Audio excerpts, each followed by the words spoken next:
will have the link, and then you can directly just view it on Canvas. Okay, or if not, you can open it on YouTube, and that should be available in my YouTube channel. So if you want to view it, just please go ahead with that. I have created for the limit of less than 40 minutes or something. So it will not too long, and for the requirement of a coding class, that I guess like will be very reasonable. Uh, Another thing would be like you can view it all, and in the first chapter, like in this week, I created 3 different video, and I try to just make it very clear, slow, and detailed about everything. So in next week or maybe later, gradually I will just fasten the speed. So I'm no longer have to like explain about every detail anymore, but I will just skip for some kind of simple and basic coding part. And I just try to just mention about the main part and the new thing about the new chapter, something like that. But for this week, I try to make it like very slow, and to make sure that you guys can just clearly get about that. And because I know like for some of you, you guys don't have the experience with the R Studio or R programming before, so I want to do it very slow, kind of that. And also for this chapter, we already have post for the PowerPoint slide, and I post for both the PowerPoint slide actually. So this is my slide. That's I try to summarize everything in just like a few chapters, like a few slide. So that's gonna have to save the time. And another thing, remind, we're going to have the first quiz in the end of week 3. Okay. So in this week, we have just the kind of like 2 chapters are script file into the VNUK canvas. Remember, I told you, right? When you practice, try to save them in the R script file and then submit it. Like for example, in the end of this week, this will be the first R script submission. Next week, the second one. And also for next week, we have the quiz number 1. Thus, we cover the contents of the chapter 1, the introduction part, and 2, this class. I mean, like the first 3 weeks, right? But we separate it into 3 weeks. 2 chapters we separate this into 3 weeks, and in the next week we have the chapter 1 and 2. Just do for the revision about what you understand about what other thing. Like I'm pretty sure that the quiz is not that hard. You guys don't have to worry. Just kind of practice. And later in the next week, however, the quiz have been not available yet, so it will appear after next week, after the next class. So it will appear, and you guys will be welcome to just do it. In the week number 3, the toolbar for forecasting. Yeah, that will be still far. But like in the week number 4, I'm sorry, module number 3, you will have the first homework assignment. And this is what I have shown you before, right? It's quite long. And just to make sure that you guys will have to spend enough time to just do for that. Okay, and this will be the end of this will be the what I'm having produced and introduce about these contents of today's session.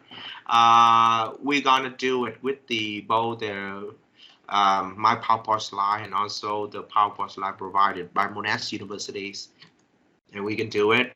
And I provide also for the 2 video also. So if in case like you cannot get all the point of this class, you can all the time welcome and just view it on YouTube. Okay, make sure that I wanted you guys to just clearly about everything.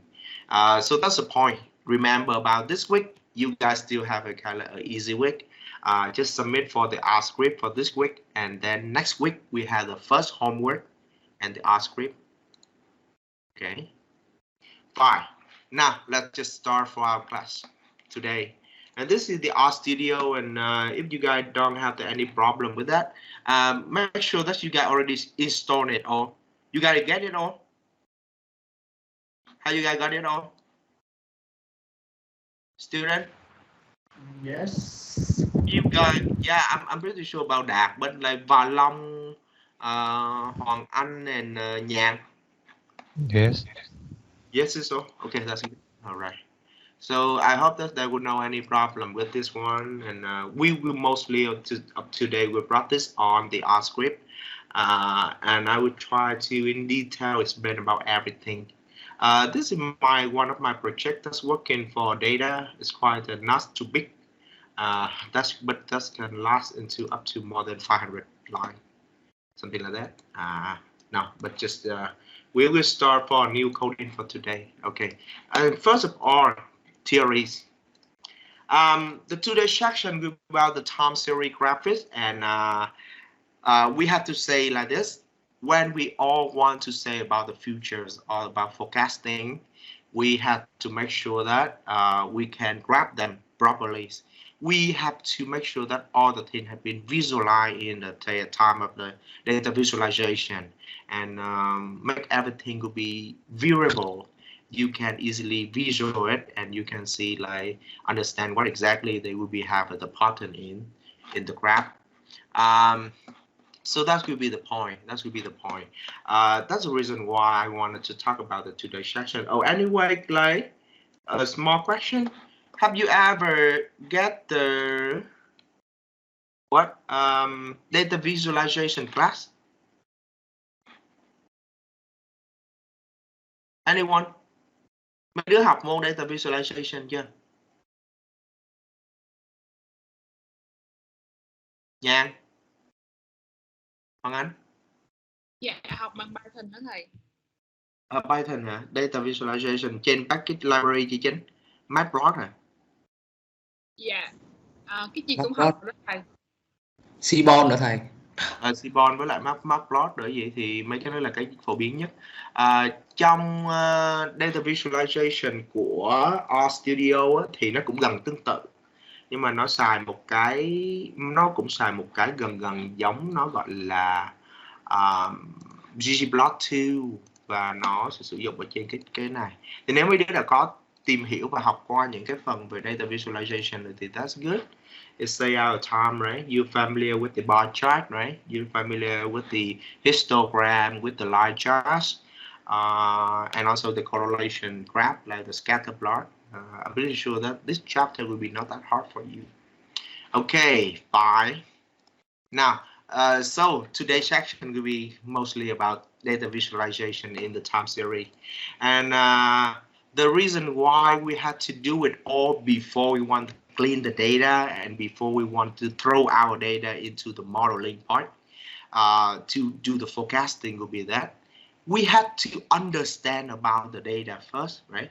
Data visualization or data cleaning, you know, all of them will be just the kind of like pre-processing section before the modeling, before the data mining part. When we talk about the forecasting, that means we talk about modeling, we talk about the data mining, and before everything you have to understand about the data. And one of the best way would be just grab it out, try to draw for the graph and the plot, and to see like is there any kind of pattern you get from the data. And that's the reason why when the data be visualized, you get some information about the pattern, about the unusual observation, or what you normally call the outlier, right? For example, in the data of yourself, sometimes it's collect with the errors.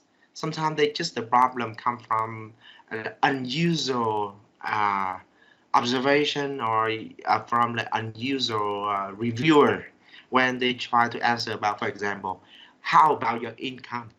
And most of the people say like, oh, I make about $1,000 or $2,000 or 1,500.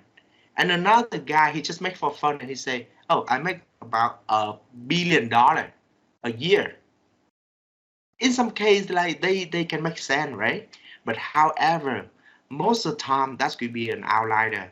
Maybe that guy just do the cheating and he just make it for fun, and it's not true. So the data itself, when they have with the outlier data like that, it make all the data just mess up, and most of your calculation in the numerical analysis, like the mean value, they will gone for nothing. They will lost and become meaningless. So that's the reason why we really need the data to be visualized. We can see any problem, any errors on the data. And of course, like with the time series, we talk about how everything changed over time, and we want to view it at first to see like, okay, that's very clear. Like the data, like our sales, our revenues in our company, they raise up over time or they are decreasing over time. And we also talk about the relationship between variable. Um, for other things, like the three first observation, we are trying to just try to visualize the patterns of the time series individually. That means I have the one type of time series and I want to see how they change. But however, in the time series, we also can see the association or the relationship between the different variable via the like correlation, via like the scatter plot, or via the so, some kinds of like correlation metric, and that's how to understand about the relationship between the variable. So we all have to do it, and the best thing to do it like data visualization. So that's the reason why before we go into the forecasting method, try to plot everything of your data. That's how to say it. Another like, so the today's section we will talk about some main topic, and we will say some part for this like the second section of the class, which will be in the next week. But for this week, we will use the graph to explore for the data and analyze the validity of the model fitted, including like we will use some kinds of plots such as the time plot, the seasonal plot, and seasonal sub-series plot, scatter plot, and last plot. We will save it for the later class. Okay. We also we use this one to just make some kinds of storytelling. We have to tell about the story behind the data and any kind of pattern or any kind of like preliminary prediction about the futures. It's sometimes you don't really have to use the model. You just have to use the graph to say something about the future, right? So this have a lot. And we also talk about some kinds of pattern in the time series. Either any kind of like seasonalities, either any kind of like cyclic goals, or sometimes have the kind of the trend in the data. And we will talk about that in the section 2.3 of the class. So first of all, we talk about the R preparation. So I want to make sure that you guys already have the R Studio on your screen. Is that right? Mấy đứa có R Studio hết rồi đúng không? Rồi. Có rồi thầy. Bật cái mic lên này ngay cái này. Bay Yes. Yes, sir, right. Yeah. Now, if nobody have the problem with R Studio, I will just skip it, okay? Yeah, and the today's section, we will just use everything from now on R Studio. Sometimes that's we are with the RabbitMiner. If you have also have installed for RabbitMiner, I'm glad about that. Okay, but most of the time we will work on the R Studio because you guys are like the data scientist student, so you guys must be very ready for the programming language, right? Okay, so first of all, have you guys installed for the app2? Yeah. Yes. Yeah. Okay, that's good. Okay, if you guys have any problem, just let me know. Okay, so very quick like introduction in case like you guys have not get it for the R Studio and how they look like.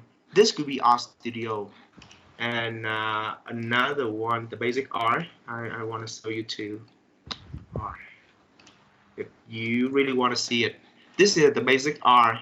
So before, when we had the IDEs like R Studio, we normally work just everything on R like this way. But that's very long ago, and I'm no longer do it. So yeah, thank you. We just use with the R Studio interface, and this is the main interface of an R Studio class with the 4 different sections. The first of all, what we call here will be the R code. That means the script, and this is what I really require you all the time to just submit on for me. No, I will close this one. So R script, you can easily go in and just create for new the R script all the time. You can also at the same time create the R markdown if you feel comfortable like for that. But if not, just use the R script. I'm okay with that. Okay, and you can also link it with the other thing like the SQL script and the Python script. So luckily now all the most of the kind of like programming language in data science, they are all linked together. So sometimes you can use the package, the library of the Python on R, and also the same, like you can use ggplot or data visualization plot package on Python. So they, I mean, like they quite the same. So if you're good in Python, you will be fine with the R script. So I create a new R script file here. Okay, and if you have not installed for the app2 packet, so we're going to do with this in the today's section. Some of students will ask me about what exactly the app packet, right, and what exactly they are. So you can go over here and you can see the instruction about the app R packet and what exactly they are. So the app R packet was developed by the author of the book. That's we using the applied forecasting something, and that's a combination of some kinds of libraries, including the forecast. Forecast, that's where we include all the forecasting method, including like the ETS, like the seasonal navy, like RMARS, like for the other kinds of forecasting packet that we all been saved here. So when you load for the app2, that means you also have the forecasting method and all the function included on that. ggplot2 for data visualization, that's been developed by Witham, and that's be one of the best for data visualization option in RStudio. The same with the matplotlib libraries in Python.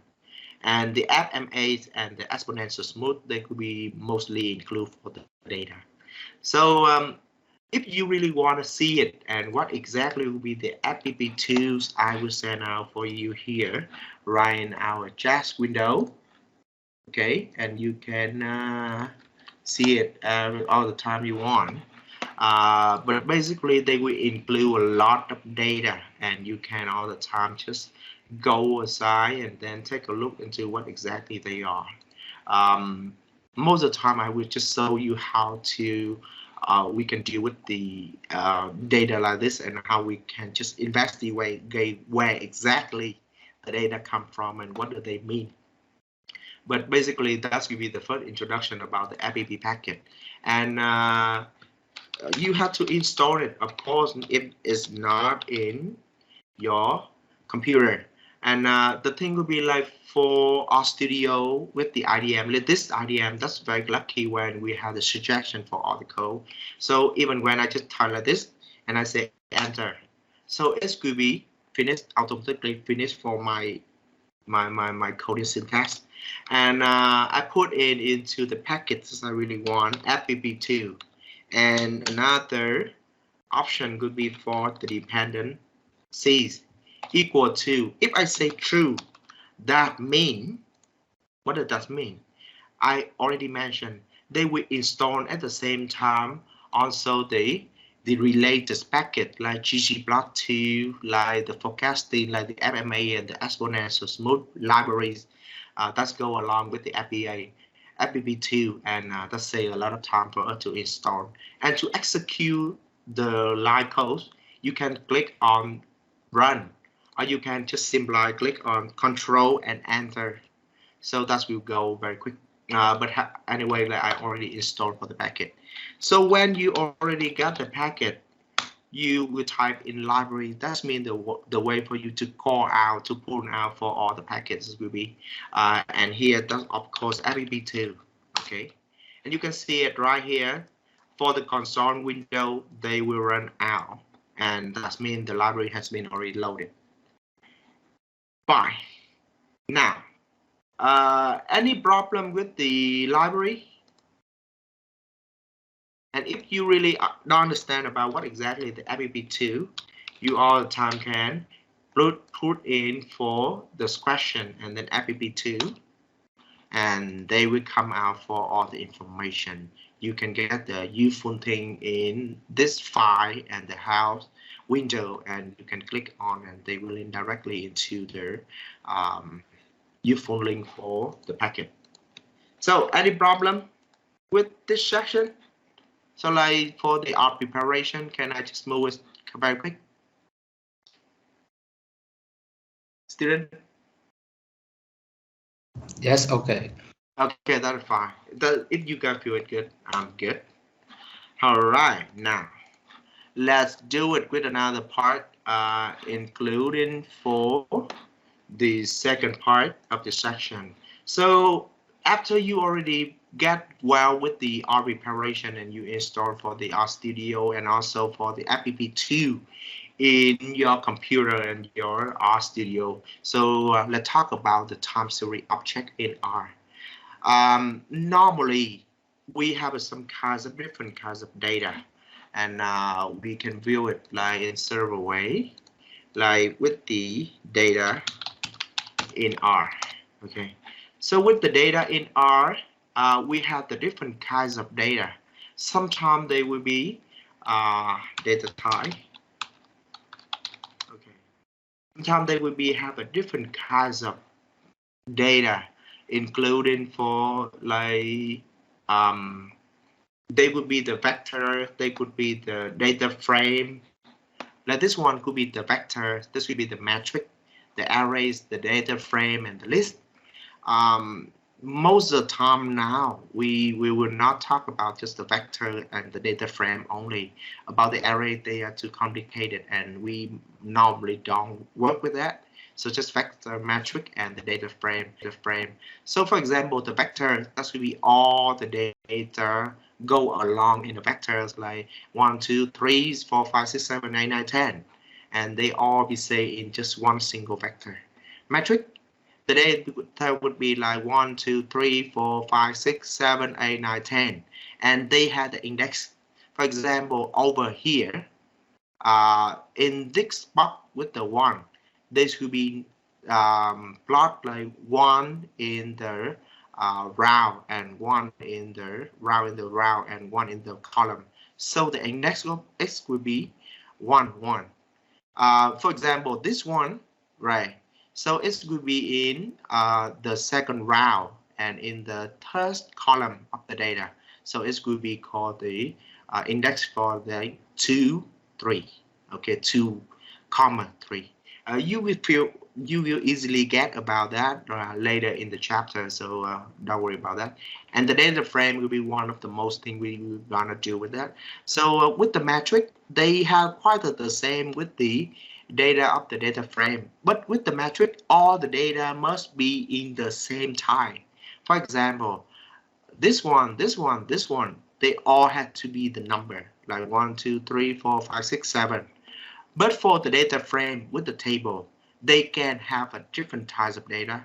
For example, the first one, they can be numerical data. They can be the kind of like continuous data like 1, 3, 4 here.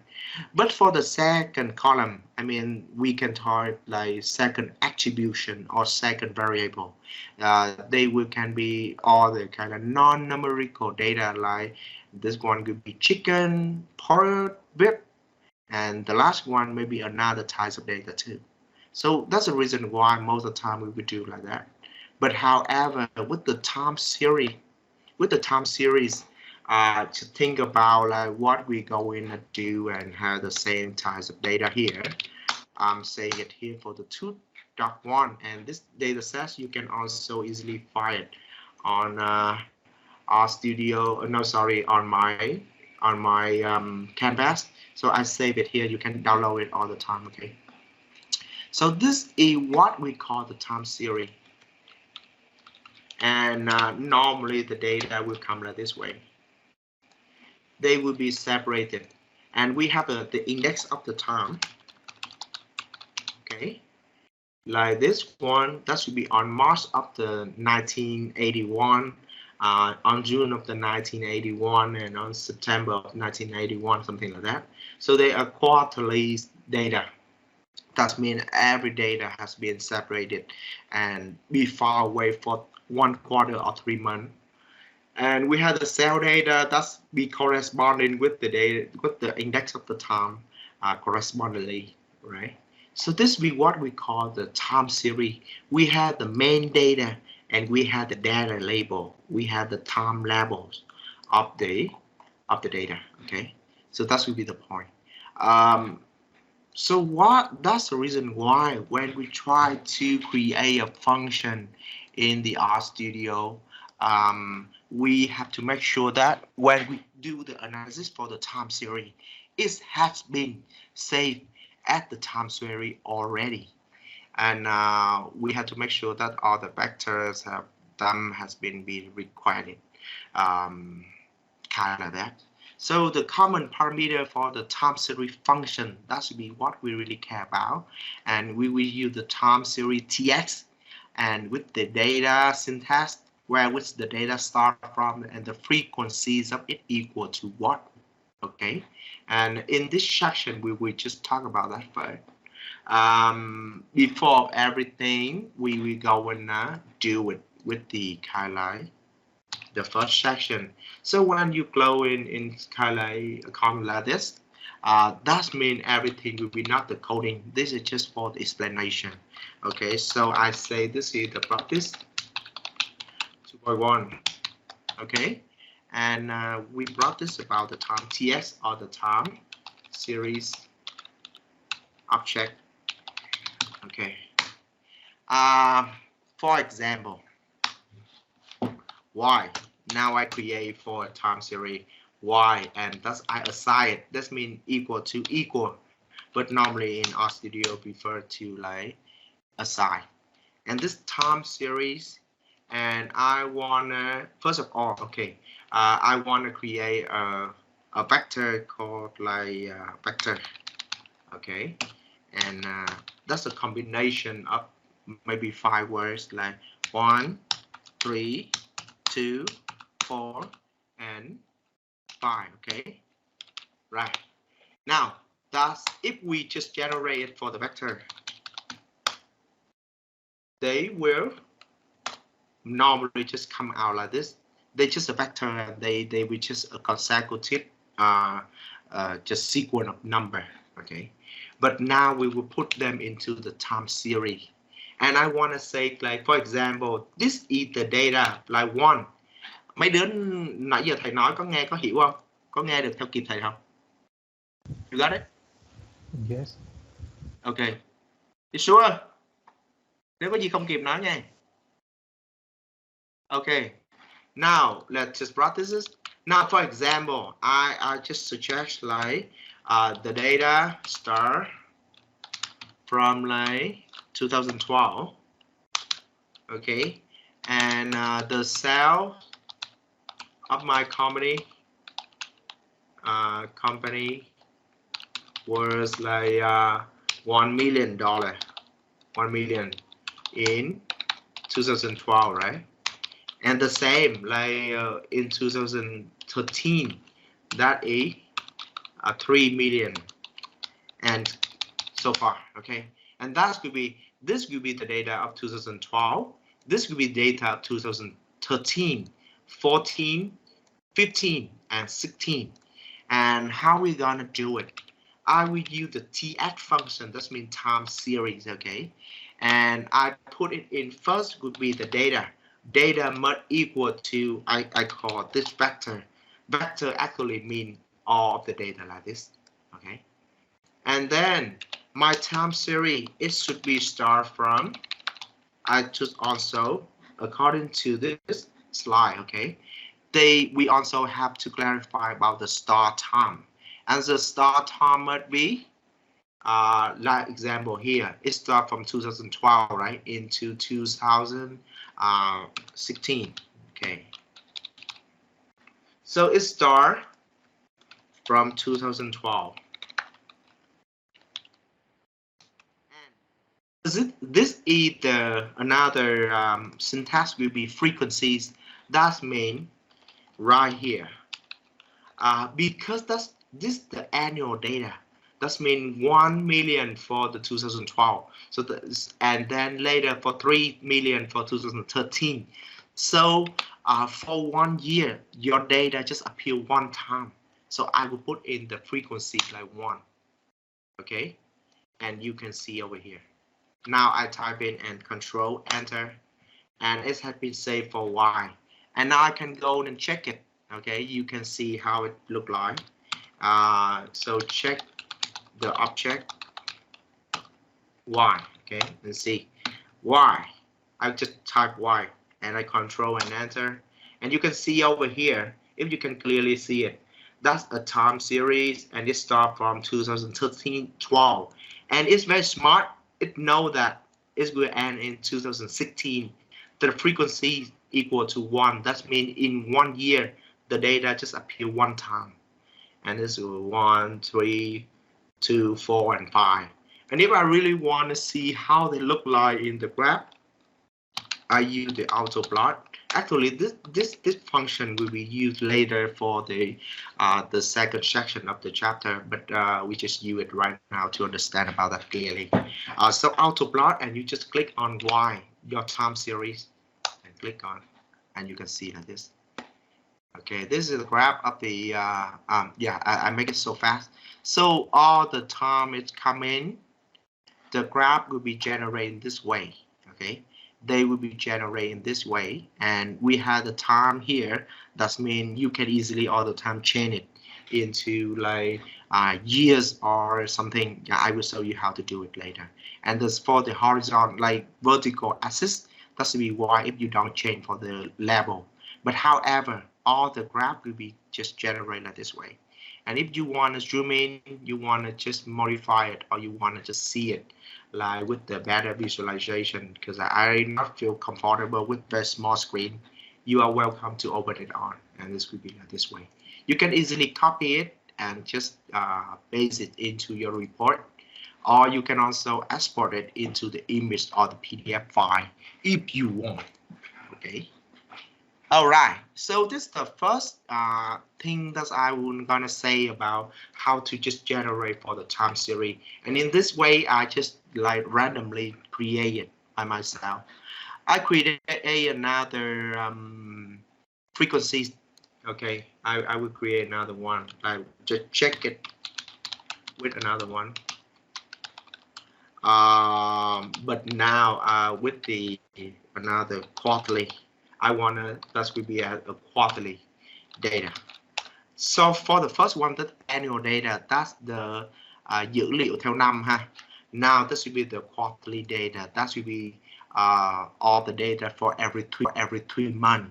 And in that way, the frequencies will equal to 4, right? Because they 4 quarters in a year, right? Now let's just create something like that. So I create something like x equal to, and I go and I check it, and I create it from like C. That's a combination all the time. If you want to have a lot of number, I don't want to waste my time, and I create it like from 10 into 100. When I put in this symbol, that means all the data we generate from 10 and 11 and 12 and blah blah blah until 100. If I do not clarify about the gap, if I want to say like it skip for like 2 units, I will put like 2. If like 3 units, I will put like 3. Okay, let's go to check it like how it's actually be. Now you see now, if I gotta see and say like that, this will be 1, 2, 3, 4, 5, and then in the end it will be like 3. Okay, 5. Okay, now that I have the x-axis, and what I'm gonna do next will be xtx. That means the x will be the time series, and I want to create a new one. I use the time series function, right? And the data now will be still be x, and I want to start my data from, for example, from 2000 no, 1980. That should be better. It's safer. And the frequency now, check it, will be equal to what?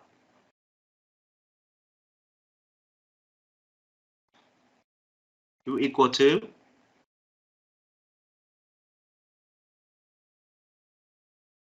student? Hello? 4. 4. Why be 4? Because we have 4 for quarter, right? For quarter in a year. Yeah, and this could be what you can find in my slide. So if you put in the annual data, the frequency will be 1. Okay. If the quarterly data, frequency will be 4. Monthly data 12.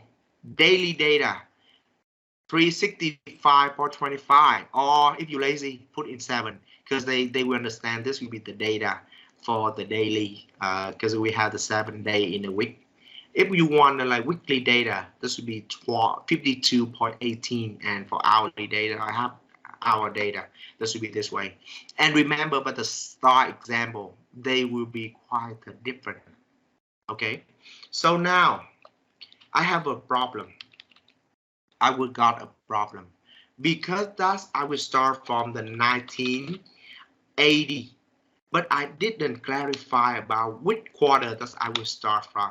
Ở đây thì thầy, cái vấn đề là dữ liệu ở đây là dữ liệu về quarter, nghe chưa?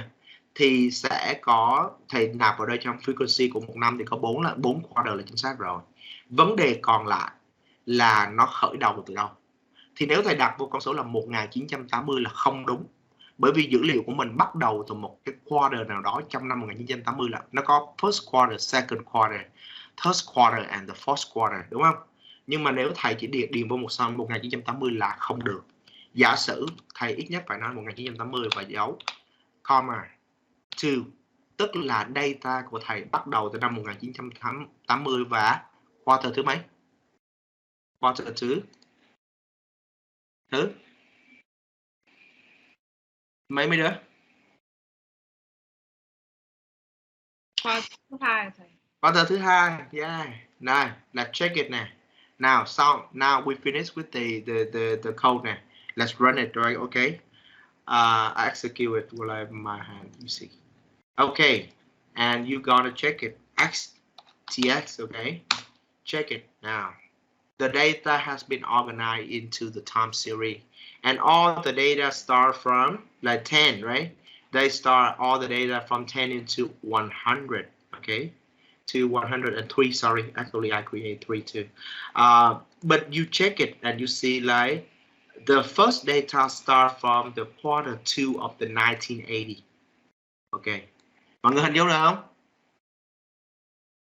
Mọi người hình dung được không? Đây là cách để mà mình gọi là confirm about the time series, được chưa? Thì 3 cái yếu tố quan trọng nhất, data của mình đã có chưa? Thứ hai, đây là cái rất quan trọng nha. Vì sau này mấy đứa sẽ fix cái data này về. Yeah.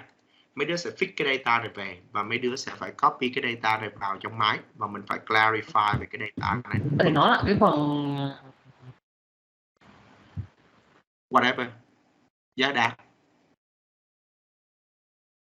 Gì Đạt? Alo. cái integer thứ 2 luôn không thầy? Cái thầy what? Nghe em nói không thầy? Nói đi, nói lại thầy nghe. Cái phần vector mà cái phần integer thứ 2 thầy là thầy nói lại cái phần quarter đúng không? Vì lúc thầy nói em bị giật quá, em không nghe thấy thầy nói The second star đúng không? Thì ok. Cái này thì đơn giản thôi. Bây giờ thầy cứ cho giả sử là cái dữ liệu giả tưởng của thầy là giá trị x này đúng không? Là một cái vector từ giá trị từ 10 cho tới 100 đó, được chưa? Thì bây giờ khi thầy khai báo nó để thành một cái time series, vì bây giờ nó chưa, mình chỉ biết cái dữ liệu của nó là từ giá trị basic của nó bây giờ á, nó chỉ là 10 cho tới 100 một cách đơn lẻ như vậy thôi. Có thêm số 3 này, hồi nãy thầy có bỏ thêm số 3 nữa. Rồi, cái vấn đề là ok, bây giờ nếu như chỉ x đơn giản á, thì data của mà thầy nó không có cái time label, giá trị chưa có giá trị theo ngày nào hết. Ví dụ giá trị 10 này nó thuộc ngày nào, tháng nào, năm nào, chưa có đúng không? Thế thì phải khai báo cho nó. Thì thầy phải khai nó, ví dụ như là time series này thầy có thì tx, thầy khai báo data thì nó bằng với giá trị này rồi. Thế này đơn giản. Cái star này, nếu như Thầy khai báo nó là frequency của nó là bằng 4, tức là đây là quarterly data, đúng không? Thầy đã nói rồi, ở đây có một cái slide mà thầy có chỉ cho mấy đứa hồi nãy đây. Được chưa? Nếu đây là quarterly data thì nó sẽ là chữ 4, vì một năm có 4 lần bốn cái quarter, và nó sẽ start from năm đó và quarter số mấy. Được chưa? Dễ hiểu, tức là đây năm 1980 quarter số 2. Hình dung được không Đạt? Nếu thầy sửa lại ví dụ như là số 3 và năm 1981, yeah, thì cái data này nó sẽ khác chút. Rồi bây giờ nhìn này, TS của thầy này, quay lại đây nhìn này, data của thầy đã được khai báo bắt đầu từ số 10 này, nó sẽ rơi vào từ quarter số 3 vào năm 1981. Có hiểu chưa? Đạt hiểu không? Man.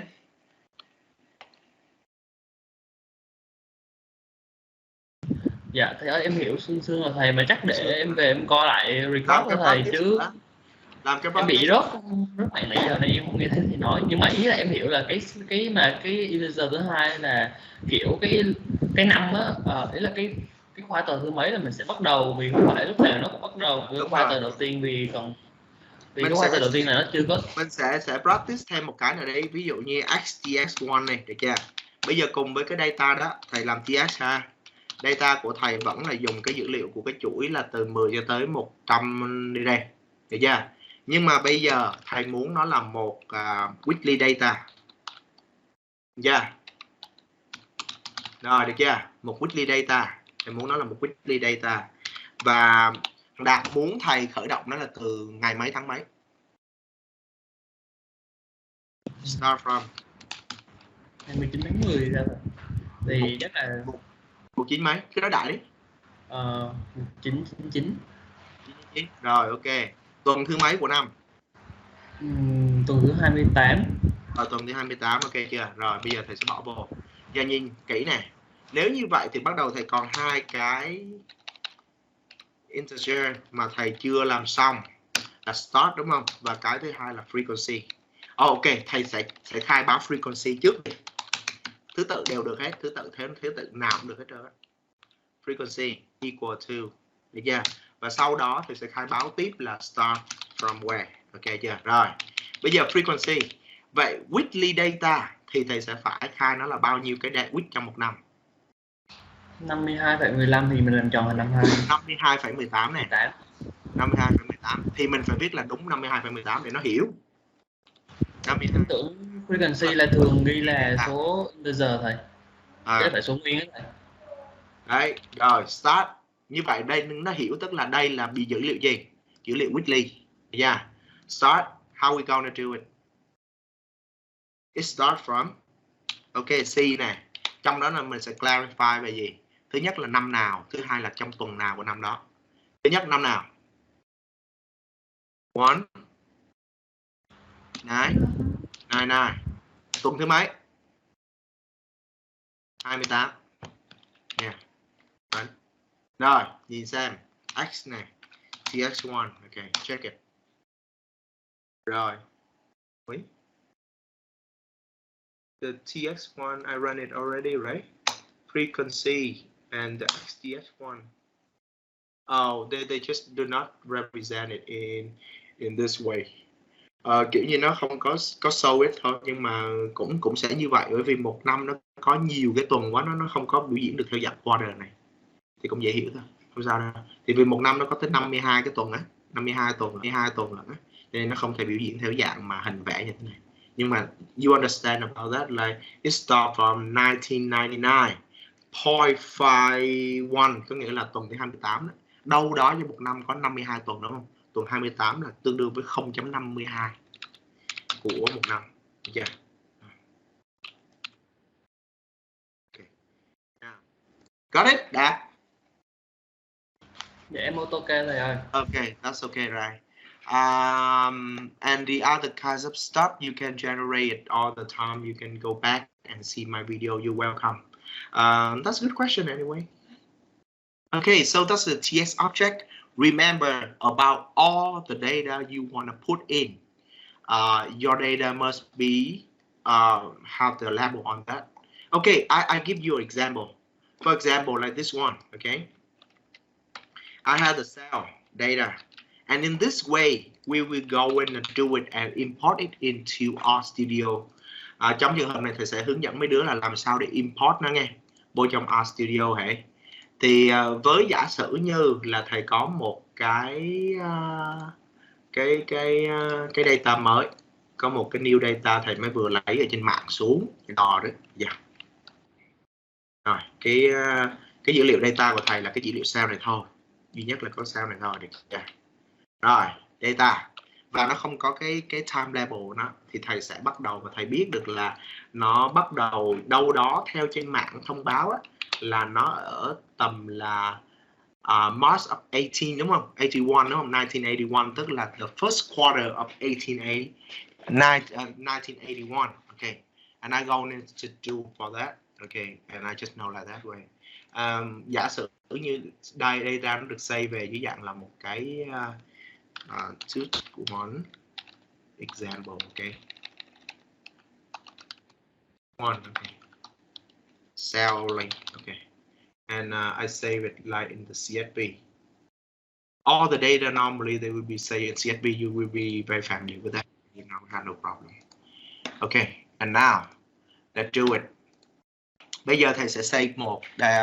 Now I will demonstrate for you how to load your data into your computer, and you assign it for the time series stamp for your real data. Okay, kind of that. Now do it. So first of all, with that way, you have to very clarify about where the data exactly will be. Remember the name, just one cell, right? And .csv, and this say be here. I will have to go up here, and then I create and copy for my working directories, and I will load it into RStudio. And how I can go to do it? This will be the example of loading and clarifying the time stamp for a local file on computer. Okay,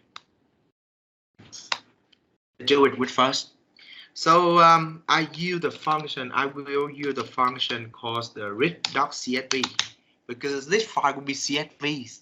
Another file will be like for Excel file, we have used the like foreign library to use it. But now we just talk about CSV first to make it simple.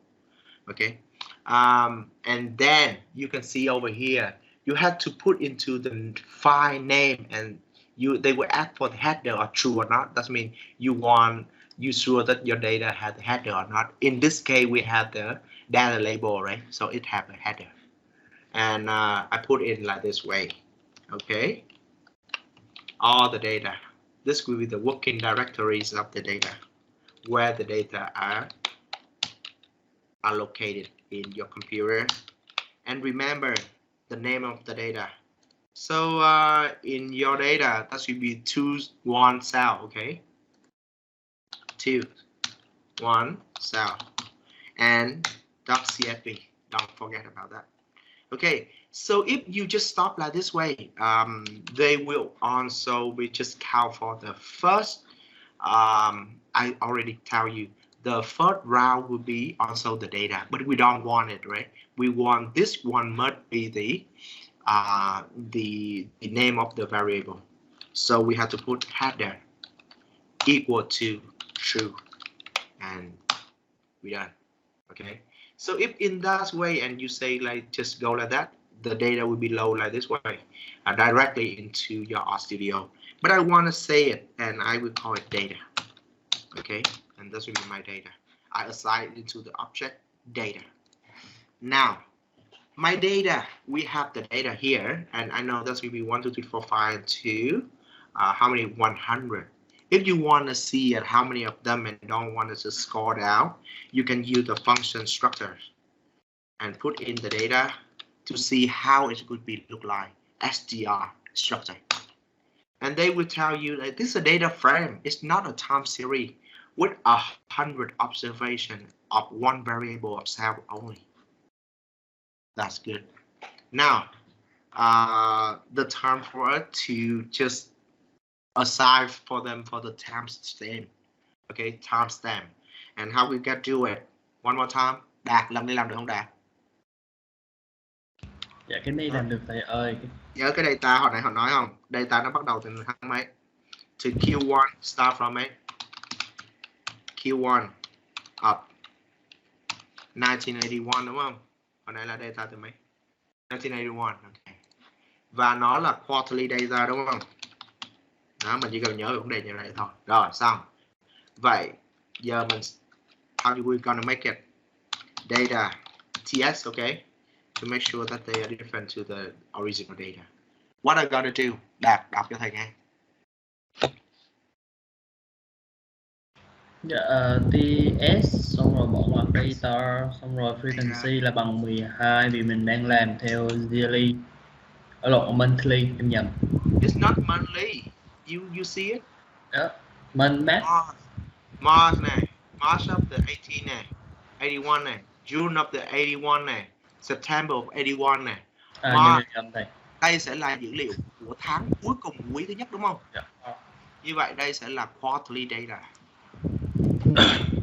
Okay, so what frequency will be? 4. Equal to? 4. 4. Okay, another one. Start. Starts will be the vector of 1981. 1981. Start from? The 2. Are you sure? Yeah. The mark, huh? No, 1. 1. Yeah. Here we go. Okay. Wanna see it? Oh, sorry. This is the data. Got it? Clear ha? Rồi, như vậy á. Got it all? So all the data will be low into the environment like that way. And remember about to clarify about what exactly data come from, the frequency of data to know if that's quarterly, weekly, or monthly or data, or the daily data, sorry. And where it start from. And maybe sometimes it could be where and would be fine. All right. Anyone have the problem with this section first? The first section? Problem? Student? No problem. No. Still fine. What? What, yeah? You I'm fine? still fine. Yes. Okay, you fine. This will be just an introduction. So later in like after a few days, and you get familiar with the coding environment of the RStudio, everything will be fine. Okay. Right, now let's go into the second part of this section. So we talk about the time block. For the rest of them, you can go and see like how they look like for all the data. You can practice with it, with all the material in the book, and also for the material in the applied forecasting slide from Monash University. In next week, because we have the time. So I'm gonna to assign for each of you for one exercise. Just make sure that you guys would do it at home and grind for some coding, and just present it before when we start the real class for us. Okay. Tuần tới thì sẽ assign cho mỗi đứa một cái exercise ở trong cái the end of the book. Thì cái này thì cho vui thôi. Thầy cũng nói thẳng là thầy cũng không tính điểm gì. Nhưng mà cái phần exercise này thì mỗi đứa phải làm xong và run cái code này lên và kể chuyện cho mọi người. Rằng là em học xong cái buổi đó em làm được cái gì và em có giải được cái bài exercise này không. Được chưa? Thầy cho các bạn làm từ exercise số 3, số 4. Số 3, số 4, số 6 và số 7. Được không? Ai muốn làm exercise số 3, số 4, số 6 và số 7? Rồi.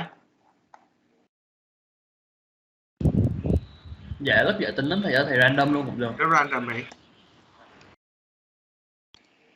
Ok, thế thì thuộc lớp này cũng chưa có group luôn nè trời. Đạt đâu? Nhàn, Hoàng Anh và Long đúng không? Ok, đó thôi, để random ra hãy theo thứ tự hãy, thứ tự từ nhỏ lớn hãy.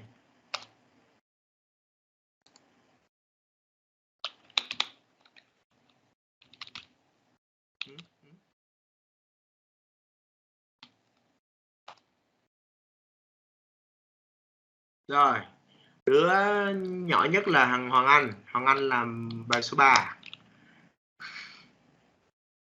Đứa tiếp theo là thằng Đạt làm bài số 4. Đứa tiếp theo nữa là thằng Long làm bài số 6. Và đứa cuối cùng là thằng Nhàn làm bài số 7. Làm bài số 7 này. Yeah. Ok ha. Có đấy. Rồi, mỗi đứa về nhà tuần tới thì thời gian sẽ có một khoảng thời gian chút. Thì đến khoảng cuối giờ hả? Cuối giờ chúng ta sẽ ngồi cho mỗi bạn khoảng tầm 5-7 phút, 7 phút đi, để mà run cái code nhanh xíu, rồi kể chuyện xem thử là bạn nhìn thấy được cái gì trong thì cái code. Bữa nay sẽ là bữa vui vẻ, nhưng mà tuần nữa bắt đầu dần sau này thì sẽ yêu cầu nó thành một cái bài. Alright, let's continue. You got it all? Okay. Any problem, man? Ok, nếu như không có vấn đề gì hết thì let's just do it like this way. Okay. Final project and remember that Hoàng Anh for the line with 3, okay? With 3 practice. Ok, Đạt bài Nhàn rồi, ok. Rồi, Hoàng Anh và Long ở 13. Let's just continue with the second part. Now let's talk about the time series plot in R. Actually, we can do the same with the time series plot on the R Studio and the other kinds of stuff, but we will not do it.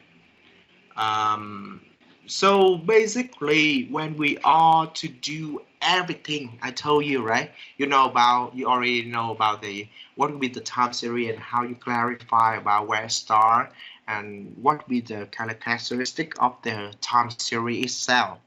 Now the time for us to start to plot something, and the most easy and obvious way to demonstrate and visualize for the time series will be the line graph, or the time series graph, or the time plot, whatever you say. And we can see how the other observation fluctuate over time of the observation, and how can of them will be just try to tell it about any kinds of pattern. And you will be the guy who has to do it to tell about, get from this kind of graph, what can I see? Okay. So visualize all of the data that can reveal all the feature and the pattern of your data, and it will take into account for develop the further forecasting method. So based on the graph, you will see like if they have the seasonal pattern, if they have the kind of upward trend in the data, they are gradually increase or not. So we have to decide about what will be the method we were going to do in the next stage of forecasting. Okay. And in this one, I generate on R. I generate already on this is the Excel, and this will be from the RabbitMiner if you want to see it. Okay, and we will later try to do it in all the 3 kinds of different functions, but later most of the time we will going to do with the R Studio, and we generate for the line graph like this right now on the R Studio. Okay. Fine. For this section, nè mấy đứa nãy giờ có đứa nào có type in the same page with me? Are you doing the coding in the same page with me? Are you practicing the coding at the same time? Yes. Okay, that's good. Thank you. Now, let's plot this for the time plot. Okay, so now we brought this 2 and this would be the time series plot. Okay, and the mode function that we're gonna use this for will be the auto plot function that's already just used to generate for this very simple graph. And we're going to talk about how we use it, and we add the layer to make the graph become clearer. Okay, so first of all, I want to use the data. In this section, we're going to just use it for the AUS GDP. And you say like, oh, well, where it come from, all the data come from. Oh, it has been saved already in the packet of FPP2. If I load it out, the data just come out. Okay. All right. Oh, anyway, like I can do the same with the auto plot with the data we already create, man. Okay. And how it look like? It will look like this. This is all the data we have already generated. Okay. With the cell of combination from 1980 into the 2005 or 6, right? The data fluctuate over time. It's not looks so good. Okay, so if you say like I have no idea about what exactly will be the Australia GDP and what the heck it is, okay, fine. So in the case like you don't understand about where exactly the data come from, it will be say over here all the information you have to do will be just put in the question mark. Question. Maybe 2 questions if you want, but 1 question will be fine. AUS GDP, okay, and type. So the data will be generated here, and this will provide the document of the data. So it's the quarterly Asia Australian GDP. Remember Hitman here, professor in Monash University in the Department of the Statistics. So it's not so strange when all the data of this package will mostly about Australia. Okay. So that's quarterly Australia GDP per capita from 1971 Q1 into 1998 Q1. Okay, that should be the data. Okay, now let's go and do it with the this kind of graph. So yeah, I want to see it. The data is already low here, and it starts from the quarter. Actually, it's not from, man. They're kind of a mismatching. The data were not from Q1, but like quarter 3, right? The first quarter of 1971, actually. And the data load into the like first quarter of 1998. Yeah, this corrected the rest of them between the end of the data, but not for the beginning of the data. So you see, oh man. Okay, this is the data. I want to see the structures also. So I put in the AUS GDP, okay, structure, and I see it. Oh my God, the data has been loaded into this one, and this is a time series with from 1 into 107 from 1972 into 1998, something like that. So we have the 107 observation in total. If you, in some time, if your data is too much and you don't want to represent them all in the console window because you don't have space for that, you can just want to see some very first observation by the hash function. So with hash function, I would say like I want to see the outlay defaultly. They will put in the first like 6 observation. So 1, 2, 3, 4, 5, 6 first observation. If you want to see it more or less, you have clarify about the number. For example, I want to see 10. So it will be the first 10 observation as you see over here. Okay. Now let's go and plot it and see how the GDPs of the Australian has been fluctuate over time in the periods of 1971 into 1998, okay?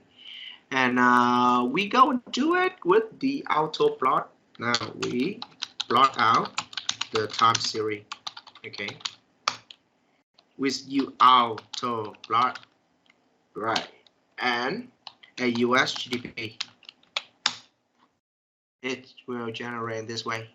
And if it's clear enough for you, I will not zoom out. But if not, it could be here. You can see over here, all this one could be the Australia GDP, I guess, could be in what? In $1,000,000. I don't know.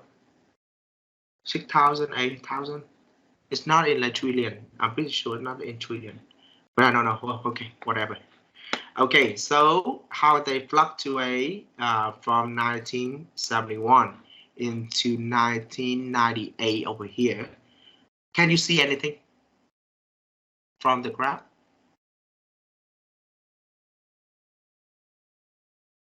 Can you see anything from the graph? Tell me about that. I think it has the pattern. The pattern, yeah. That's sure that we have the pattern. But what is that? From before 1975 to that to cái năm đó em không biết, thầy, hình như là maybe 1983 and then it start another cycle like that. Yeah, this would be what the people call cycle. Cycle would be the in Vietnamese we call the chu kỳ kinh tế. Something like that. So the people believe, like, for example, for macro economy like the Australia economy, so some year they would do it well, but however later that's followed for a downtime, and then one more time they would recover, rebound, and then they had downtime, and one more time rebound and had downtime, and just repeat again and again all the time. That's going to be what people call the circle. Yeah, that's good. Yeah, and any other kind of like pattern?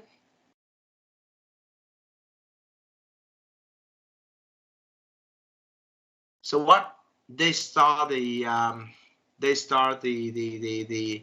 GDP in the beginning as with at what? 4,600 something, right? And at the end of the period, how much it would be? Like around 7,700, I guess, or 7,600. So I can say what? I can say what? Yeah.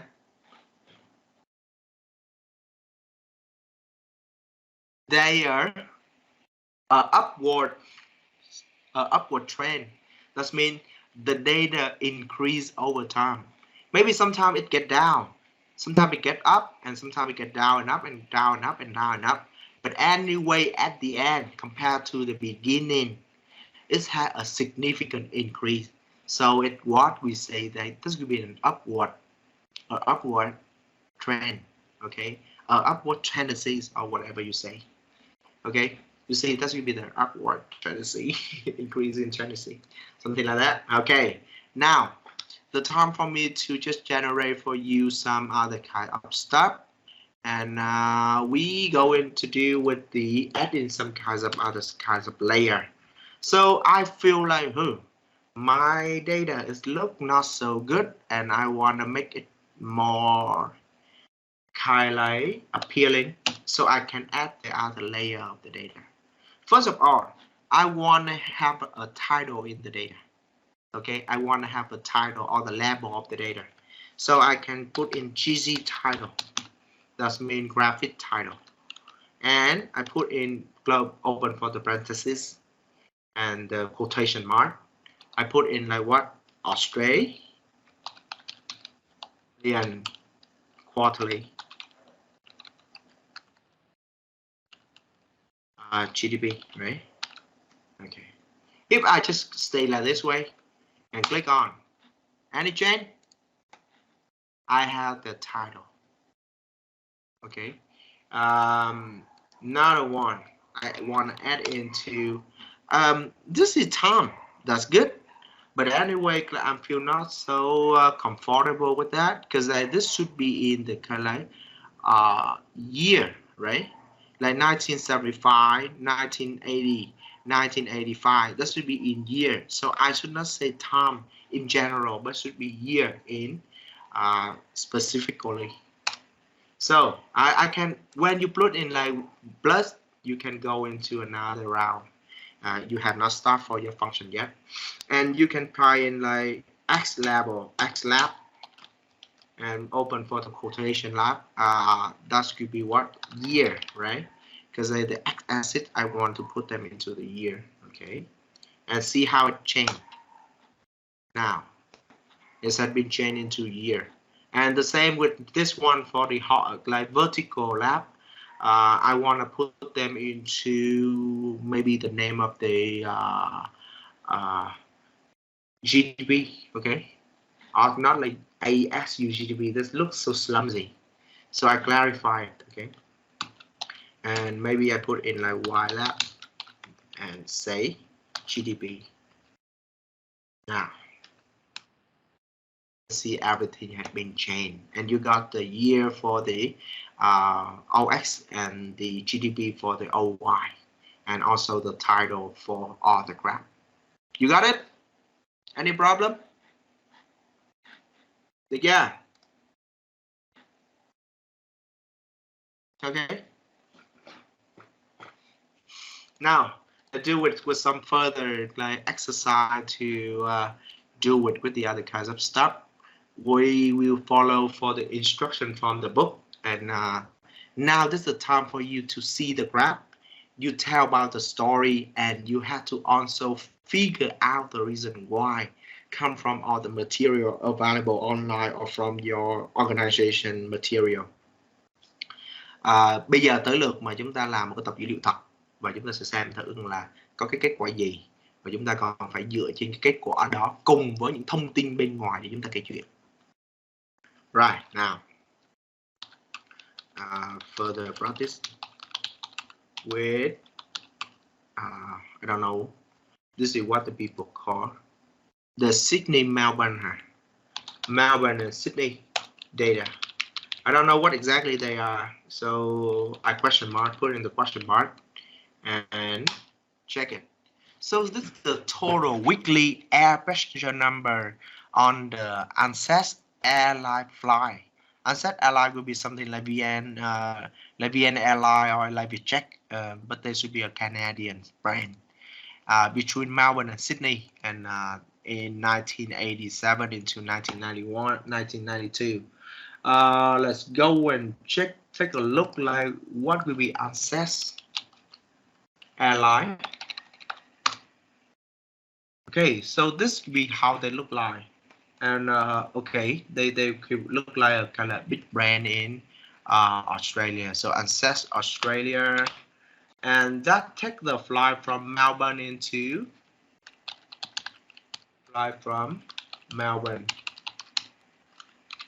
to Sydney. That's the two biggest city in Australia, if you want to say. Okay, and this the fly. No, I don't want to see the fly. I want to see the image. Okay, so this is where Sydney and Melbourne is. So the Sydney will be in New South Wales of the Australia. Melbourne, which they should be in the very end of the Australia in the south. So around 1.5 hours per flight, 8 and 45 minutes for driving, approximately 900 kilometers far away, and you can also take the bus on. Okay, so that should be the point. So now that should be the background of the data. Trước khi làm tất cả mọi chuyện, mấy đứa cần phải biết được là cái data của mình nó có ý nghĩa gì ha. Chứ mà khi mình làm cách mù quáng, mình không biết cái data của mình để làm gì hết. Thì mấy đứa nghĩ hình dung ra cái tập data này, nó đối với lại là người ví dụ như businessman hoặc là decision maker, thì họ muốn có cái data này để làm gì?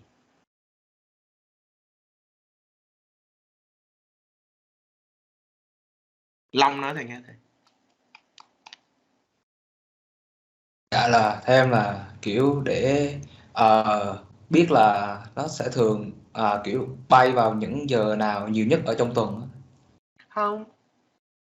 Weekly air passenger number. Rồi, là check it first nha. Là how it look like nha. Mount Sydney này. Ok. Đây là cái data. Ồ, nhiều quá. Thầy sẽ dùng hết thôi. Ok.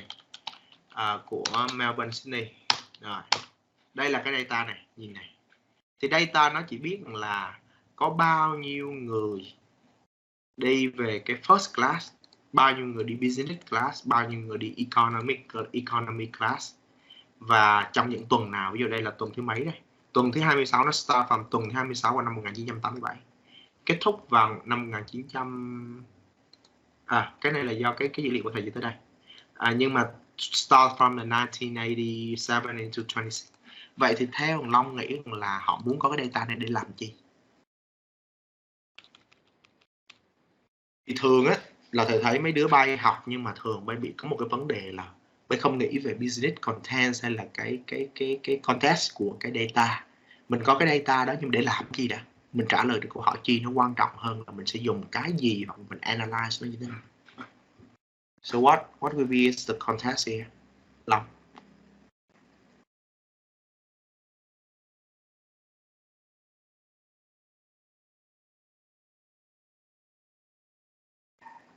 Thì đơn giản là trong tuần này nè, có bao nhiêu người buy economy này, bao nhiêu người buy first class này. Vậy thôi. Thì có gì đâu. Tức là để mình biết rằng là trong tuần đó và over time á, economy class chẳng hạn hoặc là first class chẳng hạn, là số người bay nó tăng lên hay nó giảm xuống. Trong những thời gian nào trong năm thì hắn busy hay không busy. Ok. Và mình sẽ thấy rằng là cái how they fluctuate about the data over time. That's will be it. Okay, so you see it, and also you want to check for the data for the structure. You can go ahead and go to see it too. So we have the 283 observation with 3 different variables. Okay, but the variable with first class, business class, and the economy class. What?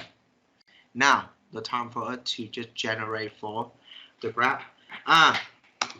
Thầy nói luôn cái này cái in some time I'm going to use another function. I will use the libraries of the tidyverse.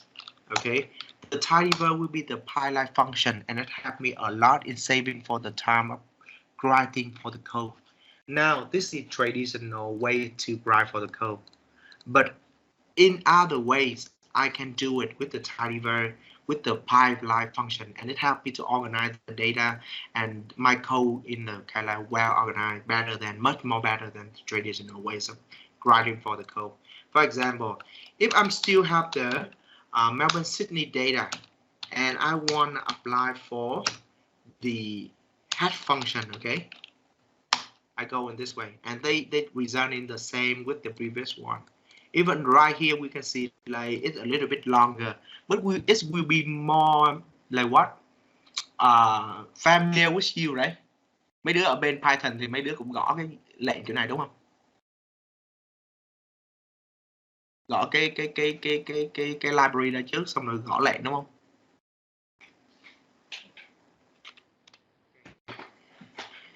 Right. Mấy đứa bài im luôn, thầy sợ. Bên Python thì bọn em nhưng mà không biết như thế này, thầy không có dùng dấu như riêng. Không thì cái dấu thì nó khác thôi, nhưng kiểu nó dấu là dấu chấm. Đúng không? Let's check it, and I sometimes write in the 2 different way. So in the book they will use the traditional ways for typing for the code. I prefer to use the tidyverse because everything with the tidyverse look much better. Okay, now I go into generate for the plot. With now here, I don't want to use the first class or the business class because the first class just minorities of the passenger will use it. The business class, they have the not available value, the missing value for several years. So I don't want to use. I just want to check about the color economy class, and they will be in the third column of the data. So I go to just column them out by Sydney, Melbourne. Okay, sorry. Melbourne, Sydney data, and I will index them. Ở đây thầy sẽ chọn cái dữ liệu chỉ cột thứ ba, hoặc là thầy sẽ chọn theo kiểu là tên. Thứ nhất, thầy có cái cách là I call out for the name of the variable like economy dot class. Okay. Let's see what I have. These are the data from the economy class. This one only. Or if not, am I lazy? I put in like 3 because they are in the third column of the data. Okay. They're the same. Right now, I got the data of the economy class for all the data of the more than 280 something observation. And now let's go and do it for the auto plot. I want to just generate for the auto plot. Auto plot, okay.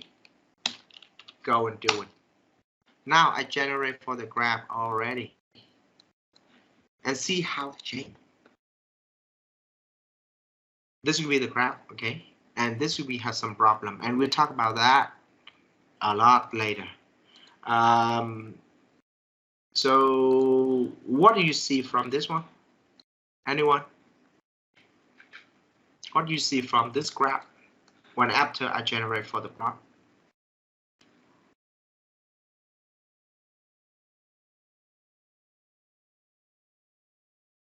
You see any problem with the data? If you feel it not so clear, I will put in some more like adding into this graph, okay?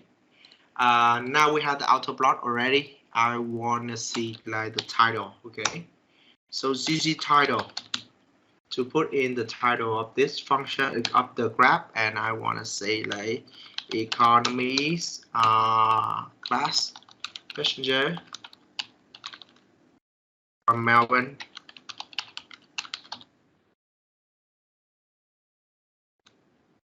Did I do it right? No. Melbourne to Sydney. Yeah. Now I have the title. I want us to add into the also the X level. Okay, X will be in year to make it clear. Now we have this year, and also for the Y level, I want to just Y level, and I want to click in the thousand, because that could be the in thousand. This would be 20,000, right? In 10,000, right? So I put it like this to make everything clearer. Oh, sorry, I make it wrong. The speed blood. Nah.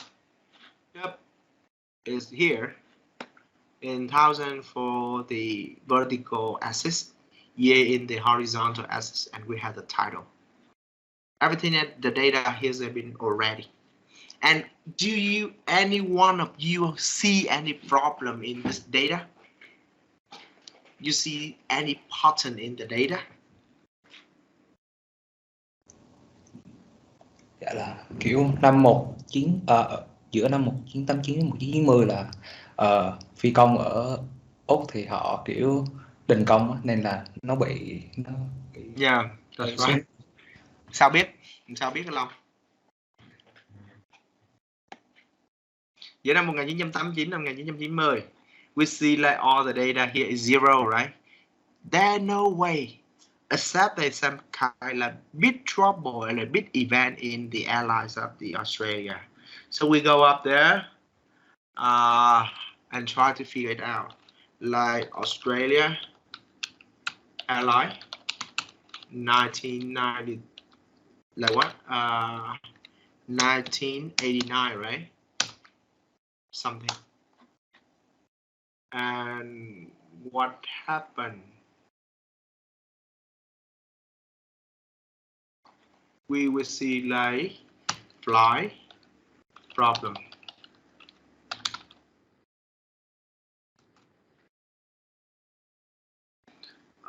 So they have the current information and flight disruption. They will have some information about what happened in that period, right? And Australian airline, we tried 1998 for the strike or something. Yeah, this would be this one.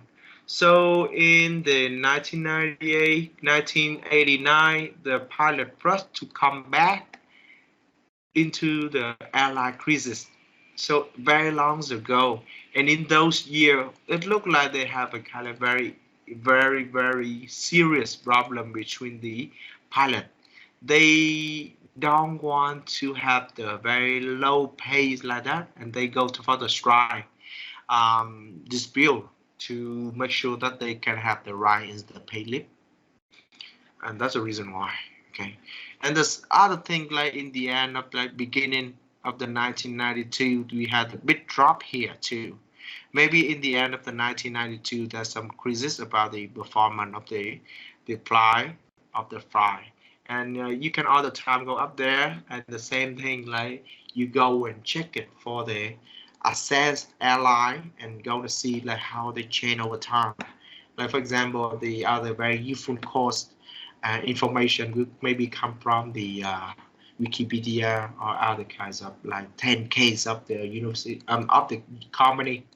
So you can see how they change over time, and you can go and check in 1992 is there any kind of problem with that. Some kinds of information they will be available and you can check. But at least up to now, from the graph, we see the big drop, and that's where the reason come from the industrial dispute from the data, okay, in the Australian fly airline industry. In 1992, there also a big drop too, but that not was that serious. That's kind of significant drop, but not to zero, okay. And we also see some mixing data, like for example, from the 1980 something, we have some mixing of 1 or 2 quarters. The data in the other side, we also have to see a kind of like pattern, like what the people later call the seasonal pattern. So what the seasonal pattern? In the end of each year, like 1987, before we go into 1988, we have a big drop. Okay, so in the end of the year, that makes sense when the people will, for example, what happened in the end of the year for every year. You see here a big drop, a big drop, a big drop in the end of the year, a big drop also in 1991, big drop in 1992. We don't have the data of 1993. What happened and why the people fly less in the end of each year? Đứa nào nói được không? Nói tiếng Việt cũng được.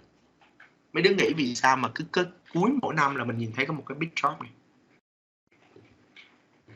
In the number of passengers.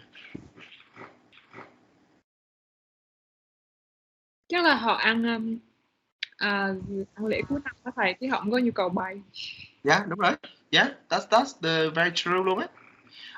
Cái tuần mấy tháng trước đó thì có thể là a significant increase, but like in the end of that one, the people had a big drop because the end of the year, like on December or November, that should be the time for people to talk about the party, about the vacation, like Christmas, right? In the European country, they also had a Thanksgiving, something like that, and even New Year. So think about like why the people just want to fly home, or they just want to drive home and just unite with their family member. They don't want to fly a lot. That's the reason why. But however, right after that, later in the beginning of each year, you see a kind of like significant recovery, right? Beginning of the 1988, significant increase. 1990, 1989, significant increase. And the same thing with 1990, 1991, 1992, a significant increase. Why?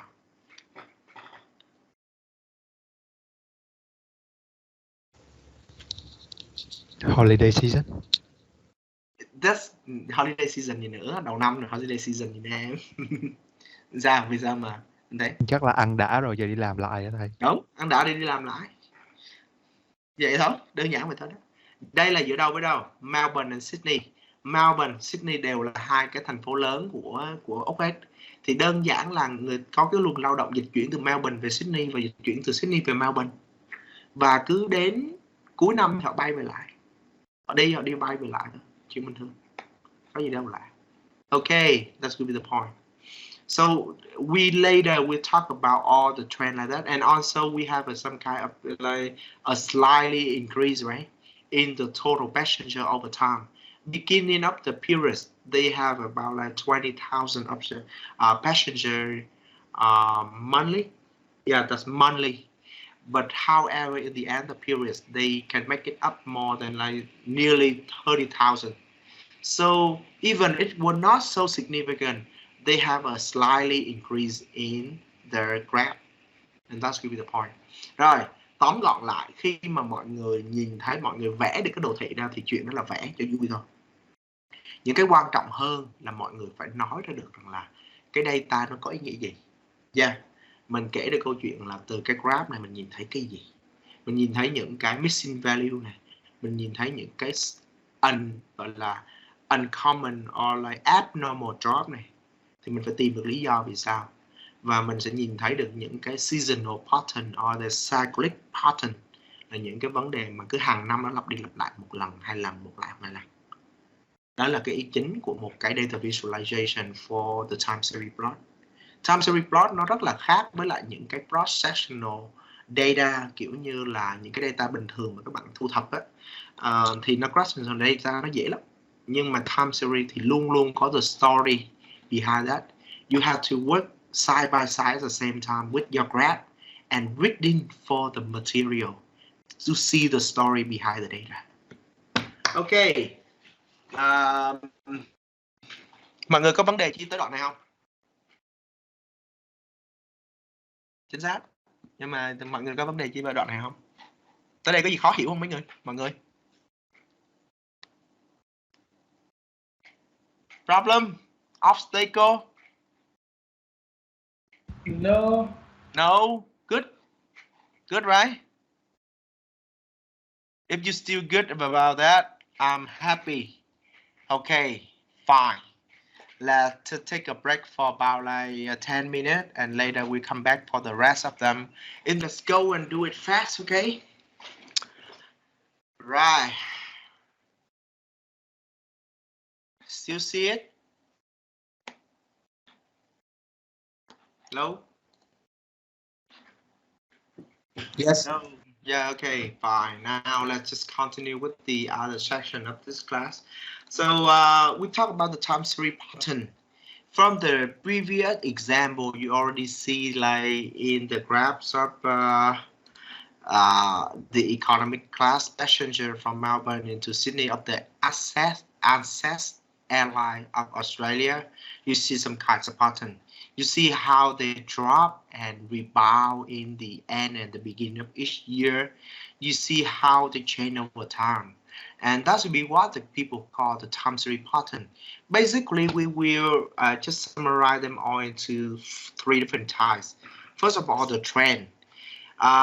If a data, the time series start the value with the low values, and then in the end of the periods, we have the increase, a significant increase in the values.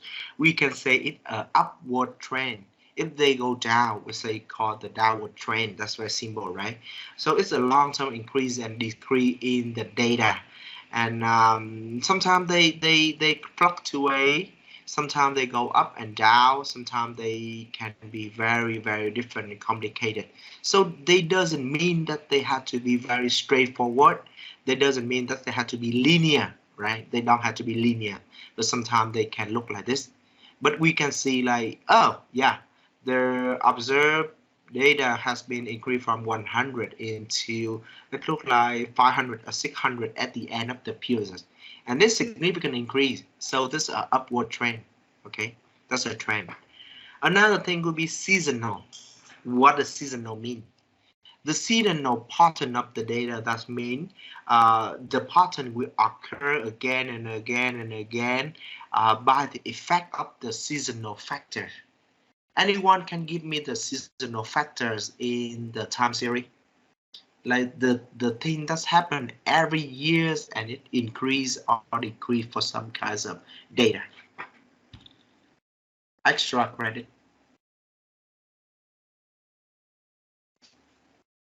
Extra credit for the people who want to raise your hand.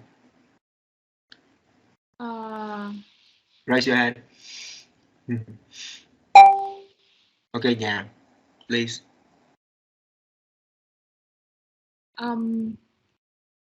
I don't know whether it's familiar with all of the class, but the price of Bitcoin has seasonal cycle.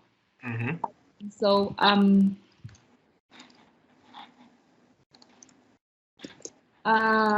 can you help me find the Bitcoin over year price that we can see the seasonal?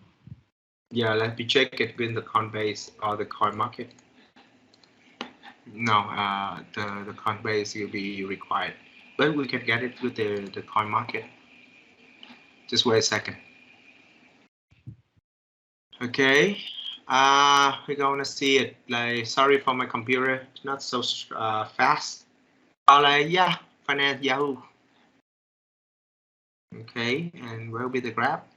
Maximum, full screen, interactive. Yeah, this could be what we have. You want to see 5 year? Or you want in just 1 year? The 2 year? 2 year, I think is fine. Maybe 1 year be better. 1 year, okay. You see any kind of problem? So it had been already represented from November of the 2020 into October of like currently, right? Yeah, I think it's a repeated its cycle, but it actually has a seasonal like.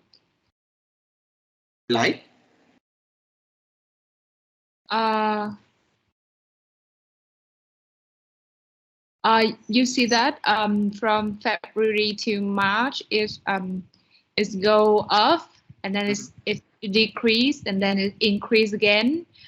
And it have to decrease and then increase. So it's the correction after every increase of the price. Maybe in just some point of time, but in just the period of time, but it always has the correction season. So I think it's kind of seasonal chart. Okay. Why you think have this kind of seasonal effect into the price of the Bitcoin? Seasonal mean it's happened again and again and again in a kind of like frequencies. So for example, in every 3 months, that's appear, go up and down. And 3 months later, up and down. And 3 months later, that means seasonal. Yes, it has many because the volatile of Bitcoin is really high, so it's kind of really hard to see. But if you can I share my screen? Okay, that's good.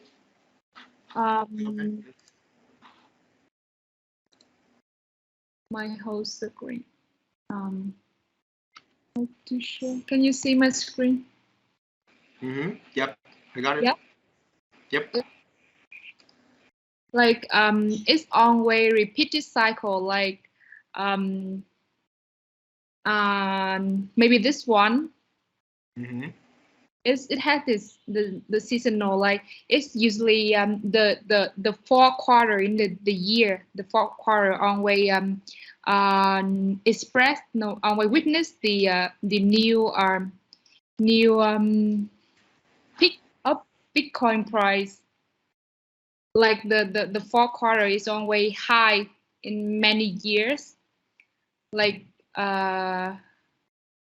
this chart based on the last 7 years, and if we have the if we actually have the we watch into the fourth quarter, like the final quarter of a year, we can see that it reached the highest price of Bitcoin in that year.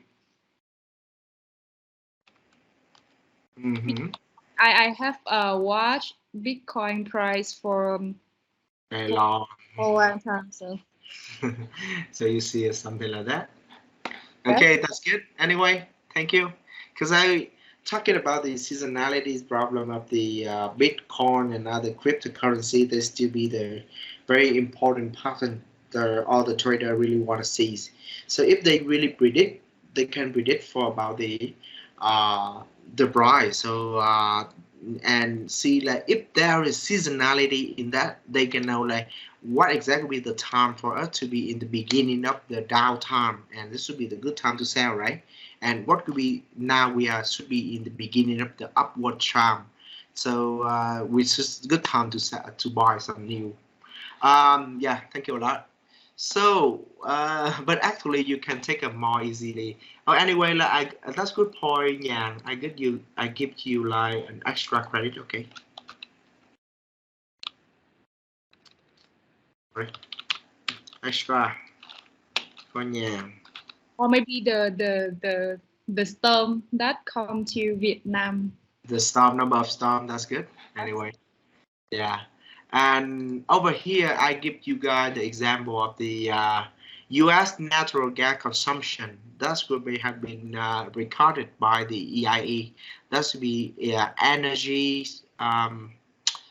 Information Administration of the U.S. So they control all the price, and also they observe all the data of the natural or the gasoline, natural gas, and the gasoline. This means the oil in the U.S. So you see the data has been represented from the January to the 2010 into November of the 2019, and this could be the interval of a year. I'm gonna to just jump in and you can see it clearly.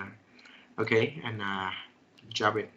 Okay, so this could be the billion cubic feet per day. That means how many in per day, but you can see like how they change over time.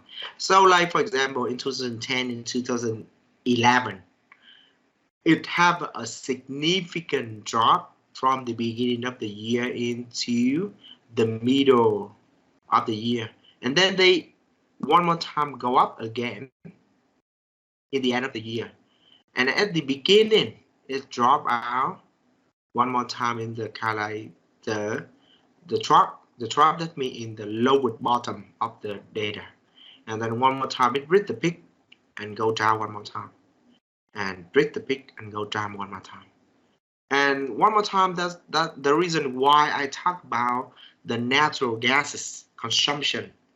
That's very simple. You know why?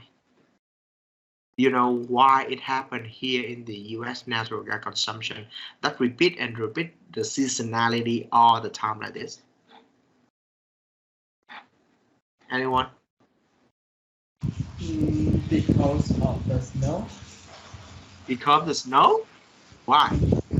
Because I think in the late winter when they have like heavy snow on the road, so they hardly go out, so the gas consumption will low down. But in the summer, when they normally go travel, maybe by their private car. Oh, yeah. Anyway, that this is not we talk about the oil, not gasoline, but natural gas. The thing that we going to use for the heater. Normally we use it in the winter when it's very cold, right? You got it? That. Yeah. Yeah. This is not gasoline, but natural gas. Can you tell me the story?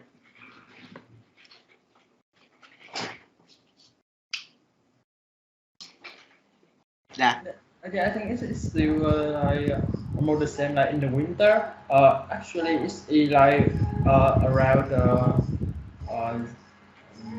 November and January.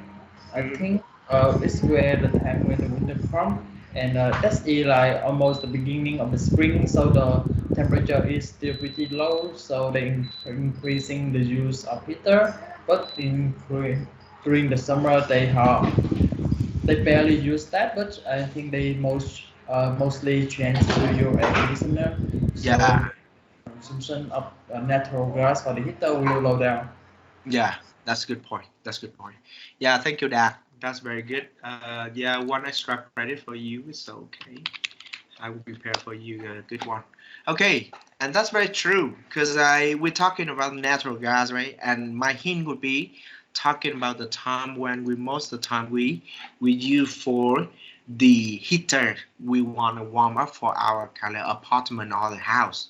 And that was the point when the people had to spend a lot of monies and also the demand of the natural gas just right up between November until like almost April or March of the next year. And this is the high time for, especially the peak would be between the beginning of the year and the end of the year. So in the end of the year, that's in December and January, right? That would be the time people will use a lot for the natural gas burning. And that's the reason why it's get into the peak at this time. But however, nobody used the gas for the heater in the summer. And when it's so warm and it's even hot outside, the people to turn off for the heater. And that's the reason why we just witnessed a significant drop during the summer hour. And maybe it still be like about 60 billion cubic because the people still have to use the natural gas for industrial production or manufacturing, but not for the household uses like normal. Okay, that's a good point. That's a good point. All right, and that's the thing I want to talk about, the seasonal, right? And another will be cycle or cyclic. Cycle mean something that happen again and again in several years. Like it's the same with the seasonal, but it the thing that happen again and again less than a year. That's the people call seasonal pattern. But if the thing happen again and again after several years, like after 5 years, every 5 years, like every 12 years, we have the kind of like significant activity of the sunspot, if you know about that, the sunspot. Let's check it. Sunspot. So the people say that's work from like 9 to 11 years, and in those time, they would generate for a very strong heat, and also the radiation come from the ocean, from our sun. And that happened every like about 9 into maybe 7 into 11 year every 11 year. And they still be kind of like, we can say seasonal, but it's not actually seasonal because they're not season, right? That happened in the circle, and that's what the people call cyclic pattern. And that happened a lot also in the economic condition, right? For example, like business circle. Some year, like we had a very good time of the business, good time of the economies, but later, like after the after 10 or 20 years, we had the financial crisis. 2000, like for example, 1997. We had the first financial crisis in in Asia, coming from Thailand.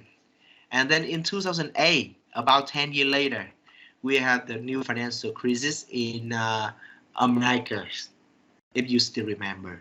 And now currently, that will be the kind of like pandemic crisis. That leads into the decrease in the economic that happened from 2020 until now. So that's what the people call the circle occur, the cyclic pattern. Even when it not happen very frequently, but they still be there. And sometimes they could be the combination of all the trend, the seasonal and the cyclic. For example, this one could be just for the trend only. But for this one, we have the trend, upward trend, and also the cyclic, long-term trend with the cyclical variation of the movement. This one will be even for the combination of three. We have the upward trend, we have the cycle, and in each year we have the seasonal variation, right? So maybe the data sometimes they just not that simple like this, not simple like this, but maybe this too. For the other kinds, this will be seasonal data. This is the trend data.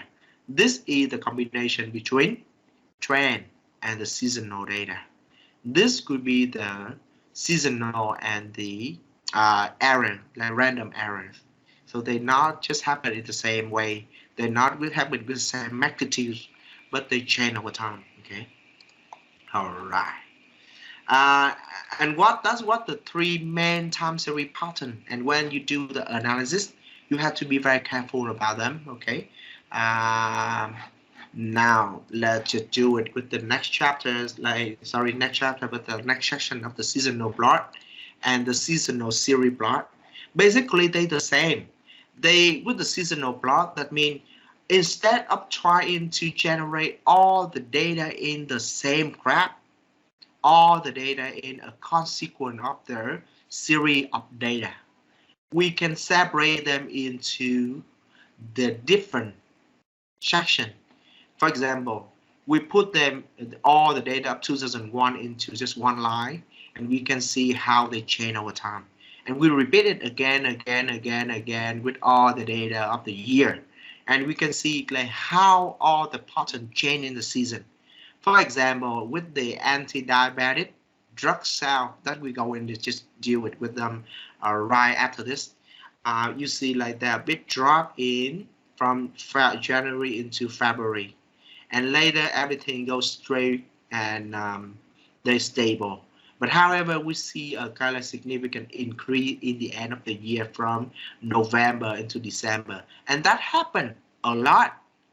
It's not absolutely true, but it happened a lot, like in 1991, 1992, 1994, 95 something, 1997, like 2002 and 2003, and the same with 2005, 2007. They repeat a lot of time. So we can see the seasonal pattern that repeat again and again through the seasonal plot. We separate all the things into the different year, and we see how they change in the graph. Another way, if we believe that the graph would be sometime a little bit like different in the level of each year, we can create a polar seasonal plot. You see like it's the same with the polar of the globe, right? The seasonal, and you can see like how they change. For example, in the center of the level, you can see a very significant low kind of like sale revenue in the 1991, and they will be in the center of the circle. But however, later, further, the sale revenue increase, and you can see like, for example, in 2008, the sale revenue data has been very long and it's big, and that's will be what I want to say about. Okay, so the seasonal plot, they have to just kind of like clearly identify for the seasonal pattern of the data. And the same thing with the seasonal subseries. In this way, we change everything into the data of each year and see how the data fluctuate. In this way, we use the seasonal subseries. That means we change the data of every year, but just for the January only, and we see how they change over time. The same thing with February only, and you see how they change over time. The horizontal line here will be the mean of each month. So that means, for example, in 20 years, and you see like how it could be the mean of the December over here for the 20 years. So this format of plot will help to either underline in the seasonal pattern clearly how they change over time, and the change in seasonalities, and useful for identify the change within the particular season, how they change in the same month over year, how they change in the same quarter over year, the same like that. So basically the two of the seasonal plot and the sub-series seasonal plot, they quite the same, but the different kinds of method. And we will just demonstrate for you how to just graph them out in this section. Okay, so now the practice. for the, sorry, not like 12, seasonal plot. Okay, so we would deal with the seasonal plot and seasonal polar plot. Okay, and we're going to see like how they are different. So first of all, I want to just introduce you guys about the GG seasonal plot. That is a function, and we can easily find right over here about the material about how to use it. Basically, we need the X will be the data, and we can clarify ourselves for season level, dry level, something, whatever you say. If you want, is the polar, false or true, to see like if that's a polar seasonal data or just regular seasonal plot. Okay, and let's do it with the example of the A10 data. So what is the A10 data? That's the monthly anti-diabetic drug subsidy in Australia from the 1991 into 2008. Monthly data, huh? And this is what it looked like. That's what it looked like. Anti-diabetic drug sale. So this will be the subsidiaries from the Australia government into the patient who have this diabetes. You know about diabetes? Diabetes mean? Tiểu đường hả thầy? Tiểu đường, yeah. Thì maybe the government they sometimes spend for the kind of expenditure in the $1 million. So they give out some kinds of money for the like all the drug into the pattern, like the pattern of the diabetes, and help them to survive.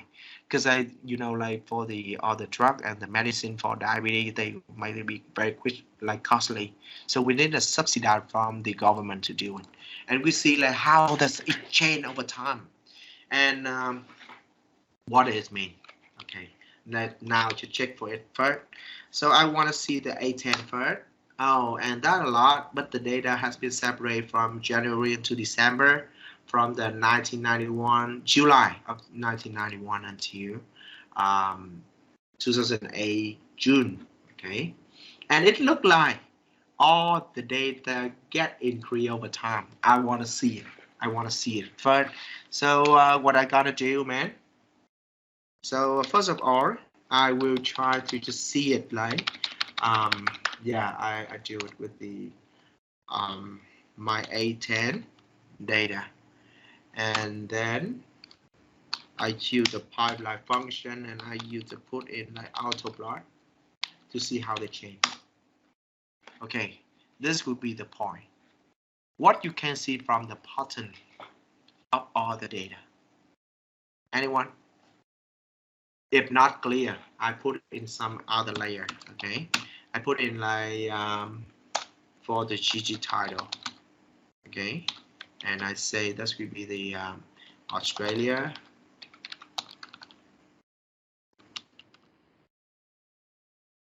government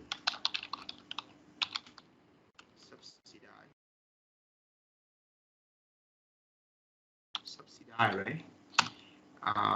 For diabetes drug. Okay. Now, and also I want to have the X level. That could be in like I say dollar and million. And the Y level, that means Y lab. Oh, it's not Xlam. Okay, sorry, I got a very bad keyboard. Okay, and this will be the Y lab. That should be like year. Okay, something like that. I change. And anyone see any kind like information from this one? See any kind of pattern? Raise your hand.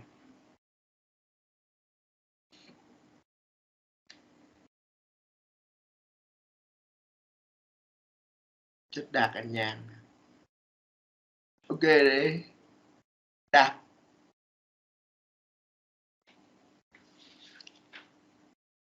That I think this witness trend seasonal the upward trend seasonal pattern this kind of data the like seasonal pattern. the trend Yeah, upward trend seasonal. they're upward because they increase over time gradually and significantly, right? Yeah. And you see the seasonal. How you see it? How you say like they have a seasonal pattern? Uh, Maybe it's a bit hard to see from before 1995, but after that, you can see like they increase and decrease on both at the end every 1 year, I suppose. Uh-huh. Yeah. So I go. yearly, right? They increase in the end of the year and then decrease significantly in the beginning of the year of the next year. Yeah, and Okay, and this can thank you a lot, Dak. Thank you a lot. And this can explain by the subsidiaries of the government go strong and the sale of the diabetes drug, which significantly increase in the end of the year. Cái này có thể giải thích được là lý do về sai này. Thì theo cái mô tả ở trong tài liệu á, thì nó nói rằng là cứ mỗi năm thì đến hồi cuối năm thì đối với giá thành của các loại thuốc về diabetes treatment á, thì nó decrease, nó giảm một chút để liên quan đến về bottom line. Thế thì khi đó thì mọi người sẽ đến cuối năm mọi người thường sẽ mua thuốc để trữ, và đó là lý do vì sao mà cứ hễ cuối mỗi năm là có một cái lượng significant increase in the buy of the diabetes drug sale. But then right after that's when the people had already filled in the stock, right? They have all the drug at home now, and they say, oh, that's good now, and I can just skip spending the money for the expensive this kind of drug. And that's a significant drop in the beginning of the year, and it only recover through the year only. Okay, but that could be just our what we meant, right? We want to see it, like, thank you, Dak, a lot, but we now want to see it if that's very true with the seasonal graph, and that's the time to practice. So I would say like A10, and I want to see how they change in the GG seasonal plot. Okay, if I just go like this, we going this way. But however, according to all the graph like this, all the level like this, I cannot clearly see which line in which year because they too many, and I have to modify my graph a little bit to just make sure that everything will be look better. Okay, and I would say like I would change for the GG plot, and I would say the year level equal to true. So how it will change the function? We will have the year level just go directly into the graph instead of being just a kind of like a slide level in the kind of bottom left. And the same thing, I change it one more time for the year level, and I want to put them into the left hand side, but not for the right hand side. I want to say the time for the other thing. So you see, like, there's just not the graph for the right hand side of the level. We also have the data for with the time level, the year level for the left hand side and the right hand side. You can see all the things clearly, how they fluctuate over time. Okay, now I want to add in some kinds of other layer. I want to have the Y lab, okay, in like $million. Okay, I want to have the X level. That should be like year or month. Oh no, it should be month, and it's already here, so I don't really have to put it. Yeah, of course, seasonal plot. They don't really need to like do that way. That's useless. And finally, GG title. What the people say for this one? The seasonal subsidiary plot. Okay, and for the anti-diabetes drug, cell. Okay, whatever. Now we have it all here. Okay, the graph is tell us like how the thing change over every year. Like in the same like 1991, we just had the data from the July of 1991, and this end up with the December of 1991, and the data has a significant increase in the end of the year. With 1992, the salary very low. With the 10 year within the like 20 years, we see like they quite low. But however, we had a significant drop from the peak of beginning of the year, and then let's go down in the February's, and they have a small increase in the end of the year in 1992, and that happened all the way. That's happened all the way with the drop from January into February for every year, right? From 1991 into 2008, that's happened all the time. So now we can strengthen and reinforce for our theories about the seasonality in the data, and that's happened the same. Okay, again. And also you see like for the layer, the different line. 1991, they in the bottom of the graph, and they very low, around like just 3,000 something, like $3 million spending for the anti-diabetic drug.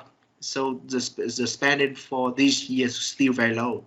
But however, into the 2008, that skyrocket, right? From 3,000, now it's about 30,000. That's costly. And that means the Australian government has just deal with the problem with the diabetes a lot. And that's not just only in terms of the number of the people contracted, but also in terms of the money they have subsidized for those patients. And that's what we want to talk about, okay? Another way, I will use the same graph, but now seasonal plot. I would just change it all, and I put it into the polar, okay? Polar graph equal to true. So defaultly, they will say it's false if they would clarify about polar. So that means false, and we just want to see the line graph. But if we say the polar equal to true, that means now the data, they be generated in a polar system like this, and that's what I already showed you before, right? And the same patterns you can do, but with the kind of like better visualization effect.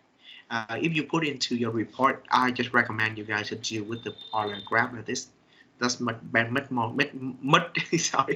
more sense and make everything clearer for the audience to just follow. Okay. Mấy đứa tới đây có vấn đề gì không? Có gì không hiểu không? Rồi. Thầy ơi, nếu mà làm cái seasonal plot á, nó mấy cái năm nó hơi bị dính lên nhau á, thì có cách gì cho mình làm nó giãn bớt ra không thầy? Hay là nó chịu rồi? Ok, nên Đạt nó câu rất là hay. Liên quan tới là mấy cái ảnh này nó bị rớt lên nhau đúng không? Thì làm sao mà có cách nào mà để mà chỉnh lại cho nó sorry. This is the plot. Ok. Thì actually là vì cái ảnh này nó nhỏ. Cách thứ nhất là manually thôi, là mình có thể bật nó to lên và lấy được cái pattern nó rõ ràng. Ví dụ như cái pattern này thì mình kéo dài ra thì cái pattern nó sẽ càng lúc càng xa. Cách thứ hai khó khăn hơn rất là nhiều, và thầy cũng không muốn dùng thời gian ở đây để mà nói về chuyện này. Đó là chúng ta dùng ggplot to action. Thì ggplot2 nó sẽ increase for the quality of the graphic, và trong đó nó có thể hướng dẫn cụ thể về chuyện là làm sao để mình chỉnh được cái label này, những cái gọi là cái quên nói tiếng Anh nó là cái gì rồi, những cái khoảng cách này nè, những cách năm với nhau bằng một cái package gọi là ggplot2. Thì nếu như đứa nào muốn tốt hơn trong cái gọi là ggplot2 data visualization á, thì data visualization cookbook, đây là cái cuốn mà ngày trước thầy hay dùng. Thầy nghĩ nó khá là ổn nếu mà ai muốn chơi cái trò này.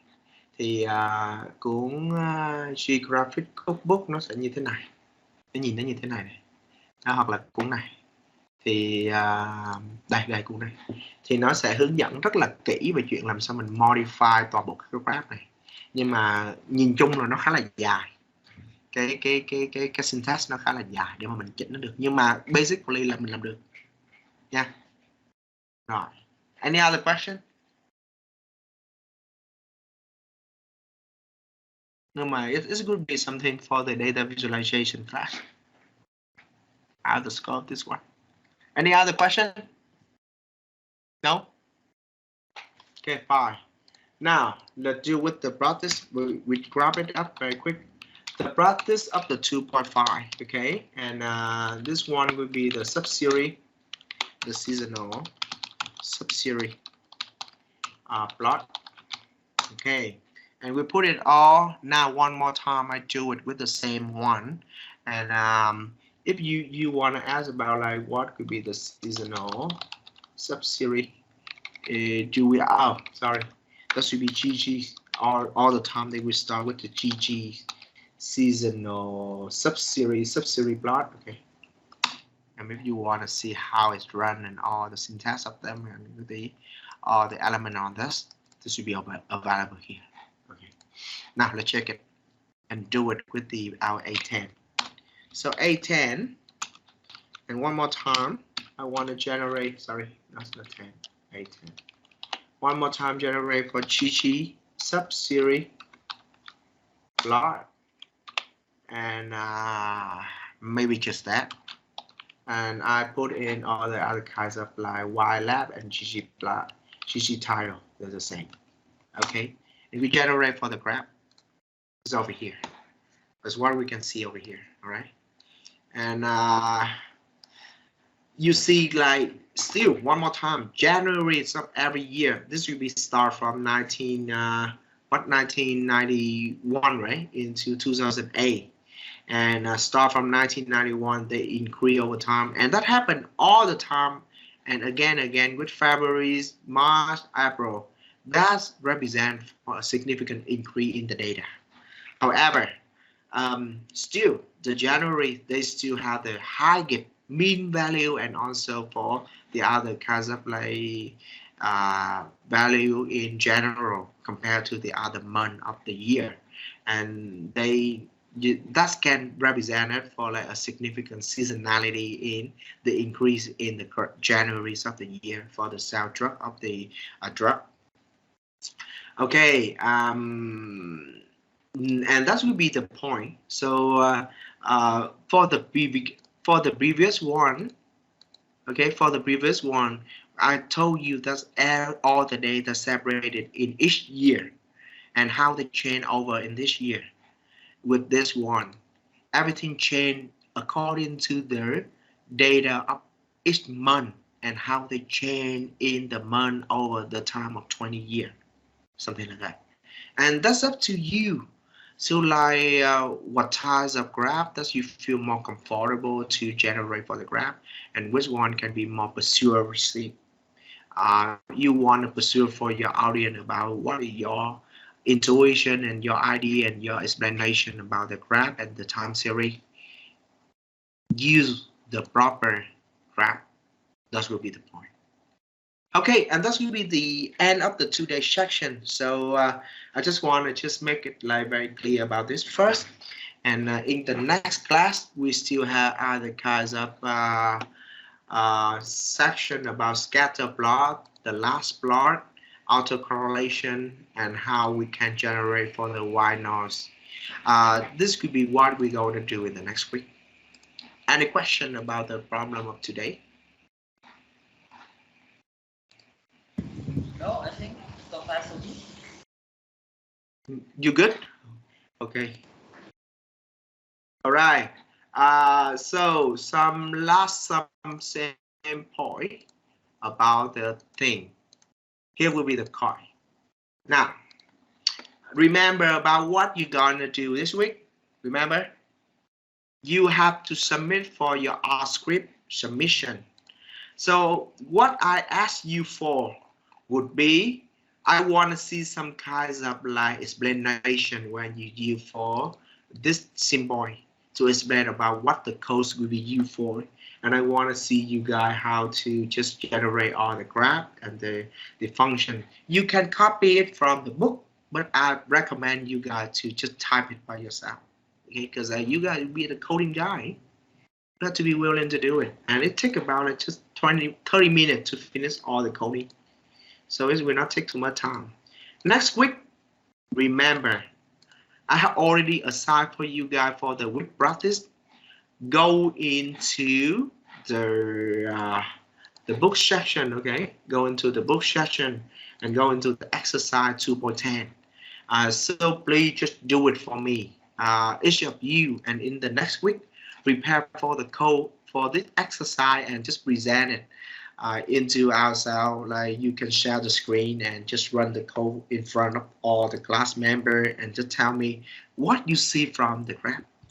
That's all. Okay.